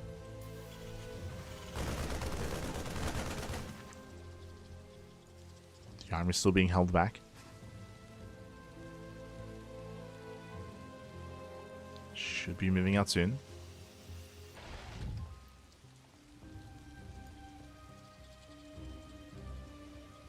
Meanwhile, there's that gateway explosion. Charge is now done. It's going to be Mass Zealot here for herO. And herO, he wants ByuN to be aggressive. He wants him to move out. Charge is revealed. Ooh, boys being pulled. Yeah, big reaction out of ByuN. Massive reaction.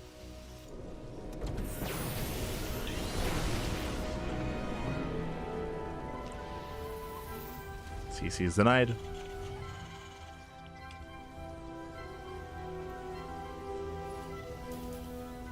Here he thinks about it.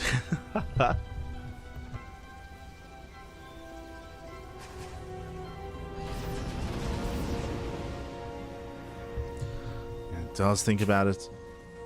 From here, here's rotating. I assumed that we were going to be rushing to early Storm, but no. There is no Storm, just Icons.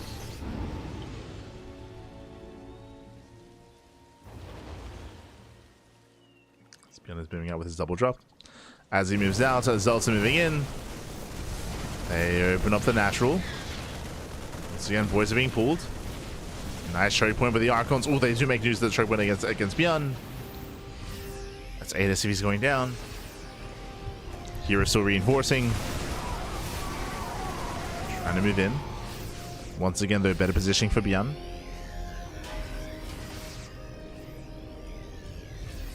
Better positioning. ByuN does re-wall. Storm now begins. I do feel like this is a little bit late, but here he wasn't aware as to how aggressive ByuN was going to be.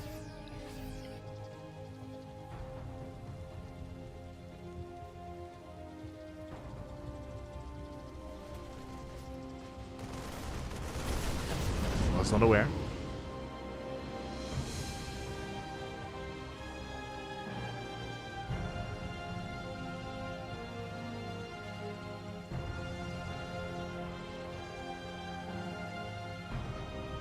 herO still rotating. At this point, herO cannot engage head on. Like, his army is just a little bit too small here. Doesn't have enough Zealots, enough charge slots. ByuN going for a massive committed push. I mean, his third is not saturated at all. we just send it, Pappy. Let's go. Going for the Doom drop. This is it. Do we base trade? Do we base trade? Storm is finishing. Oh, Storm is going to be done in time. Going for the feedback. No Storm. Temple Archives goes down. Massive pickup. No more Head Templar. At the same time, herO does bust into the natural. Nice Sim City, though. Oh, the Storms. Oh, yeah. Massive Storm for the army. Kills everything. 21 SCV kills critical damage. The choke point working against ByuN. But Gate was being depowered. Yeah, Gate was being depowered. Ooh, Storm is zoning. High Templar gets started down. Nice focus firing. Ooh, but he does stand in the Storms. Okay, he stands in. Here he busts down that front door. Breaks into the main. ByuN saving what he can. But herO has mining. Here he still has mining going on. herO throwing down more production, more pylons. He lets him to reinforce. And who we favor here? Okay, quickly looking at the armies. God, that's 21 Marines, 11 Marauders. That's a decent bio army here for ByuN. I do think that when it comes to a base trade, he is at the advantage in regards to his DPS output, killing all these buildings. I do think that ByuN is going to be faster, but in a head-on fight, it comes down to the storms, right? It comes down to the storms. As 2-Eye Templar, they're going to have 1 storm each. Storms will be huge. herO turns around, and looks like herO wants to engage. Yeah, it looks like herO wants to fight. I say that ByuN still has production, and he still has orbitals. He's muling. ByuN still has an economy as well. ByuN's moving in. Had Templar a little bit late, and hero's early. Yeah, herO does engage a little bit too early. Nice storm. That was only 1. Ooh, panic second storm though. Yeah, panic storm. There's the NG overcharge. He's got another storm available.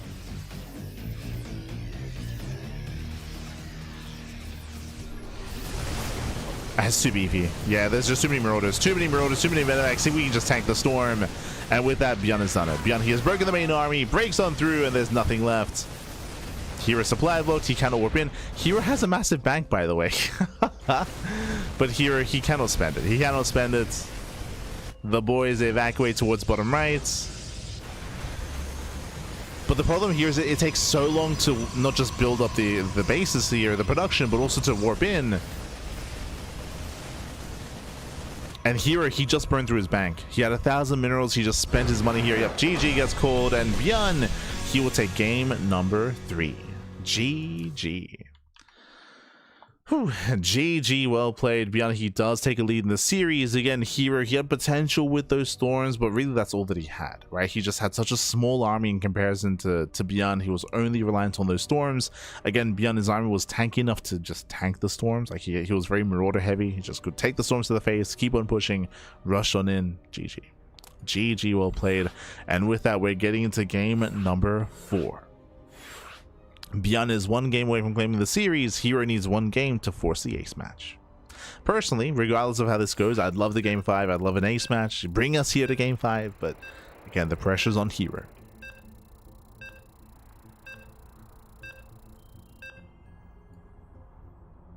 Here we go.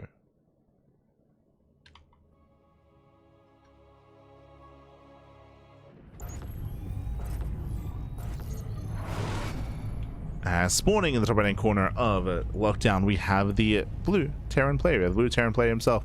We have the South Korean Terran representing Shopify. It is ByuN. And spawning in the bottom left hand corner, we have his opponent. We have the South Korean Protoss player. We have the red Protoss representing T1. It is herO. Here we go. Here comes the mule BS again. Bearing in mind that the mules had no factor in that game.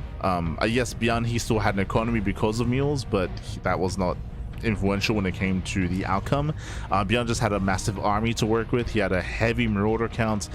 So even though there were a couple of storms available for herO, I mean, some of the storms were lackluster and were a little bit of a panic kind of reaction from herO. But also, like, ByuN, he could just tank it, right? He could just tank the storms and rush in anyway. herO's main army wasn't quite built up large enough to deal with ByuN. Let's go. Let us go. So getting into game number 4. Welcome to Lockdown. Lockdown is one of the larger maps of the map pool. Larger map and with some interesting quirks as well. It does have a relatively, I mean, I will say the third base location is a little bit wider. The entrance here between the bases looks quite accessible, but you can knock down these towers. These are destructible towers, so you can actually fully wall this area off. So if you're up against a 2-base Solin that's pushing here towards the natural expansion, you can knock down those towers, wall this off, and buy time. So bear that in mind. I don't know if the players are aware that there's a tower here. Again, this is like the first time the players are playing on this map. So there's a lot of little quirks that I'm sure have to be explored a little bit more first. But now double gas. Double gas opener, faster factory out of ByuN once again. Has been quite fond of this.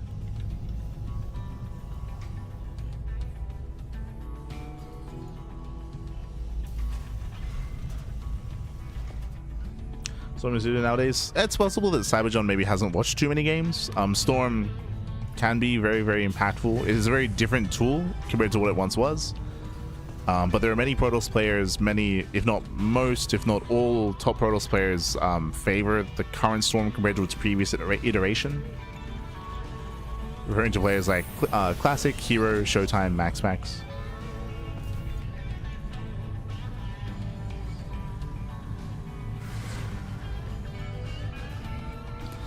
It just has a different role. What I would say is that the new Storm is better against Zerg. It's worse against Terran in certain instances. The reasoning for that is because the Terran army is a little bit faster when it comes to engaging and pouncing on a Protoss force.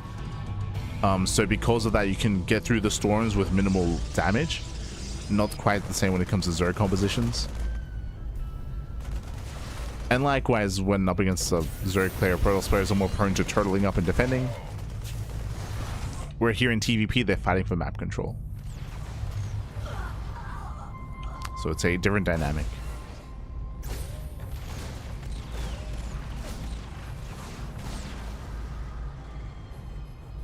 Here we go. Here we go. Behind this extra gate with Jesus. Building up into a 3-gate setup. So 3-gate blink. So 3-gate blink into a very safe play here by herO. Meanwhile, with the initial double gas opener, we're going for our 1-1-1 setup here. We have no Banshee play. No Banshee play, opening up Raven. Raven, early Cyclone into tank production.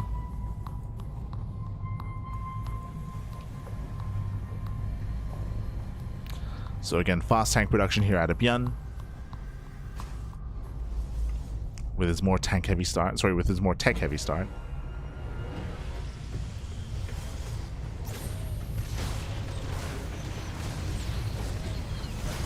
Ooh, nice catch. Nice catch out of ByuN. Picking up a Stalker.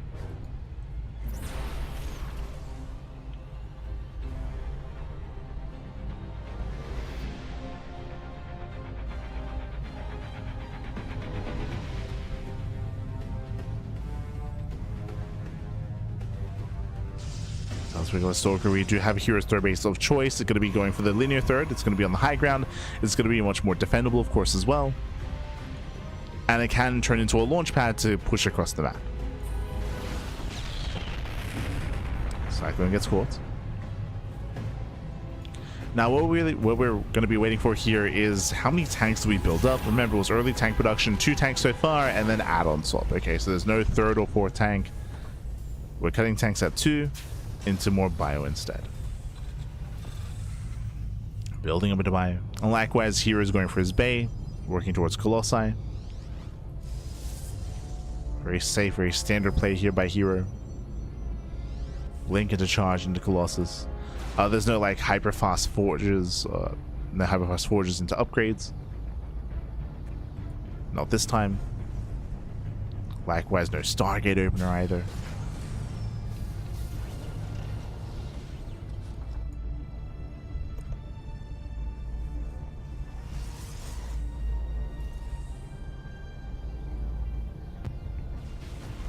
See, that's when it's supposed to be a mass murder. I mean, the storms were crazy. Those are the storms at the natural. The natural ByuN last game. Oh. As herO does actually find a way in. The Emerald goes down. A little bit too late to deny stim, but will deny combat shields. This is nice damage. At the same time, though, ByuN is pushing. ByuN is moving out with everything. That's why there's an opening across the map. Tanks are getting within range. Ooh, Zealots get shut down. And hero's caught with his pants down. The pants are down. The pylon! The Artosis pylon goes down. The Colossus as well. And hero's completely out of position. He's racing back home to defend. He's trying to get back. The pants are down. Bobby completely. Yeah, the pants are down. Gateway is depowered. He's trying to repower. That's going to be 19 probe kills. That's game ending. That's game ending damage here. Again, ByuN just sent it across the map. herO was out of position. He was not ready. That's 25 kills. Now this will be cleaned up. This army will be cleaned up. Oh, saves the tanks. Nice save here by ByuN. Does pull away. And again, if herO had seen this coming, we spoke earlier, like this is a tower that you can knock down to fully wall this area off. Like you can turn this into a very defensive position, but I'll be honest, there's a very high chance that herO doesn't even know that this tower exists. There's a very high chance doesn't even know about it. Aye. That's the thing with these newer maps. As ByuN pulls away, and ByuN has a massive lead. It's a massive lead from here. Claiming his third, building up his army. And there's no pressure. Like, ByuN can just chill. Like, there's no pressure on ByuN to push out. So he can just chill, calm down, claim his third. And just cruise from here. When it comes to herO, he's either going to go all in or be hyper greedy. One or the other.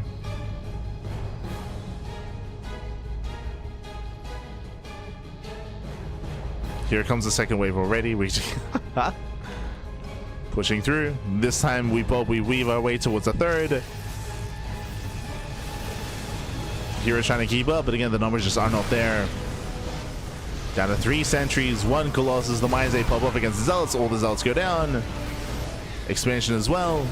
And again, herO cannot defend against this. He just cannot defend. There was game-ending damage dealt earlier. Nice Zealot run by. Catching SCVs, catching reinforcements. Getting a very nice run by. We need more than that there. We need... ByuN turns around, okay. And he turns around, races back home.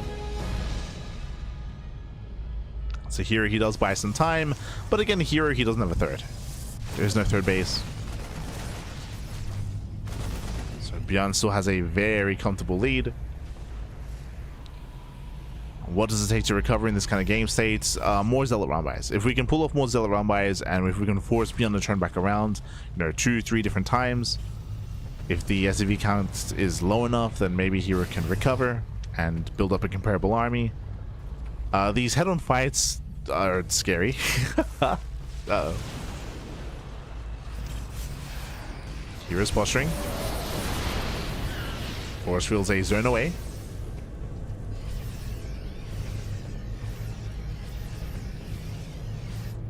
Here he has to back off. Second Robo into Mass Disruptor. As we mentioned in the previous series, actually, Disruptors are a way to recover in this kind of game. But, you are relying on your opponent making mistakes.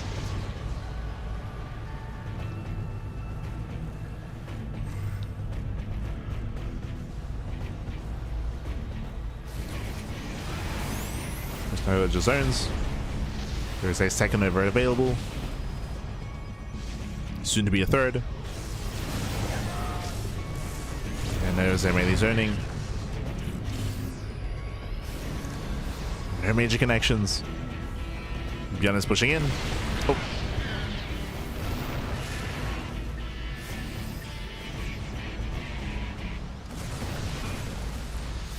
And we blink in. Oh no! He blinks into the minefield. Crazy. Yeah, mine shots go off. They punish the stalkers. Tank volleys as well. And now ByuN, he can just stim. He can just stim and he can win. Gets on top of the Colossus. Disruptors go down as well. And with that, we have our... Oh, and with that, we have our... Despite all the Protoss players, despite Classic, despite herO, despite our top 2 seeds of the tournament, ByuN, he pops off. He breaks the expansion. Takes down the third. Stimming in towards the natural. We got 2 Disruptors on the way. We got some Copium Novas coming. Let's go. Novas, they pop off. They connect with nothing. That's it, GG. GG gets called. And ByuN, he's going to be this week's Sparkling Tuna Cup champion. GG. GG, well played. Congratulations to ByuN. He will claim the series. Once again, I want to say that game 3 and game 4 were similar in their own way, where ByuN was able to catch herO with his pants down and catch him out of position. In game 3, we saw that led into a base trade where both players had comparable armies, and we ended up in a weird base trade, which did barely go in favor of ByuN. In game number 4 here, there was no base trade. herO turned around, but he was out of position, right? He was completely out of position. He missed the army. He was across the map, and he was exposed, right? ByuN, he just walked into the natural. He just walked into the natural, killed the Artosis pylon, sniped the Colossus as it popped out as well, and that was game. That was game then and there. The game continued, but that was herO limping along. As we mentioned, it was herO limping along, and there was a very slim chance of him finding damage. It's two things. It's either herO is hyper greedy and is able to get away with that, or he goes for an all-in. He's also heavily reliant on ByuN making mistakes, and you never really want to be in that position where you're at this level of play hoping that, you know, a player of ByuN's caliber slips up and throws away some medevacs, or is overly passive, or isn't quite paying attention to a fight, and maybe takes a massive nova to the face. There's a slim chance that does happen, but it is very slim. And GG well played. With that, congratulations here to ByuN, once again with hyper aggression. What I will say, something that interested me here is that we feature some pretty large maps. We feature some pretty large maps, especially the 4-player swarm maps as well. Despite that, aggression still prevailed, right? We were still very aggressive here, from both sides, to be fair, in their own way, but ByuN and herO were able to get across the map, be very much so in each other's faces, and we didn't really get to slow things down. We didn't really get to experience a longer and later game. Not tonight, at least. Not tonight. And that's to be expected, right? Like, especially when maps initially hit the field, aggression is usually favored, just because players they know so little about the maps, and it can be a little bit more difficult to defend when it comes to walling, when it comes to positional play, when it comes to being aware of like where to place your observers and where to see like army rotations. It can be quite difficult, or it's a learning process, of course. Learning process. But thank you so much. Thank you so much to Nikita. Thank you so much to the Twitch Prime for 17 months. God, Papi God. ByuN the champion. See, Papi C. Congratulations. Congratulations to ByuN is going to be our champion this week. Rising above. Typically, our champions are, you know, herO, Classic. They've been cleaning house when it comes to online tournaments. But this week, ByuN is our champion. Congratulations to ByuN, and shout out to all the other competitors, of course. A shout out to Perceive. If you recall, Perceive, he did win the random raffle earlier, so he does walk away a little bit richer here as well. And likewise, we had our top 4 with Percival, ByuN, herO, and Classic. Meanwhile, we're going to be wrapping up for the time being. We of course just wrapped up our evening broadcast here at Sunday evening, and you can see the rest of our week's schedule ahead of us. We have Code for Giants Cup tomorrow.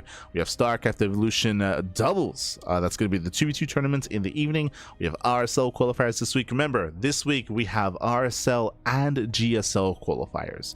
Both qualifiers are this week, so all the qualifiers taking place. We have Pegasus Cup, more StarCraft Evolution. We have the Team Liquid Map Contest finalist stream that's going to be on Friday. Hopefully we have everything that we need by then. We're just kind of waiting on the judge scores and the judge feedback forms for the TLMC. We also have the Universe Show match on Saturday and Tuna Cup on Sunday. Again, Tuna Cup, weekly tournaments. Every single week we have more Tuna Cup action. If you enjoyed the tournaments, then you can help support us via Patreon, !Patreon in the chat. Our Patreon does fund our tournaments on a regular basis, and you can help us grow our tournaments even further as well. You can see just under me, just under the webcam, you can see our current Patreon goal. You can see that we are close to our next goal already here. Again, that is to boost the prize pool even further for our players, and eventually we have a stretch goal for monthly finals.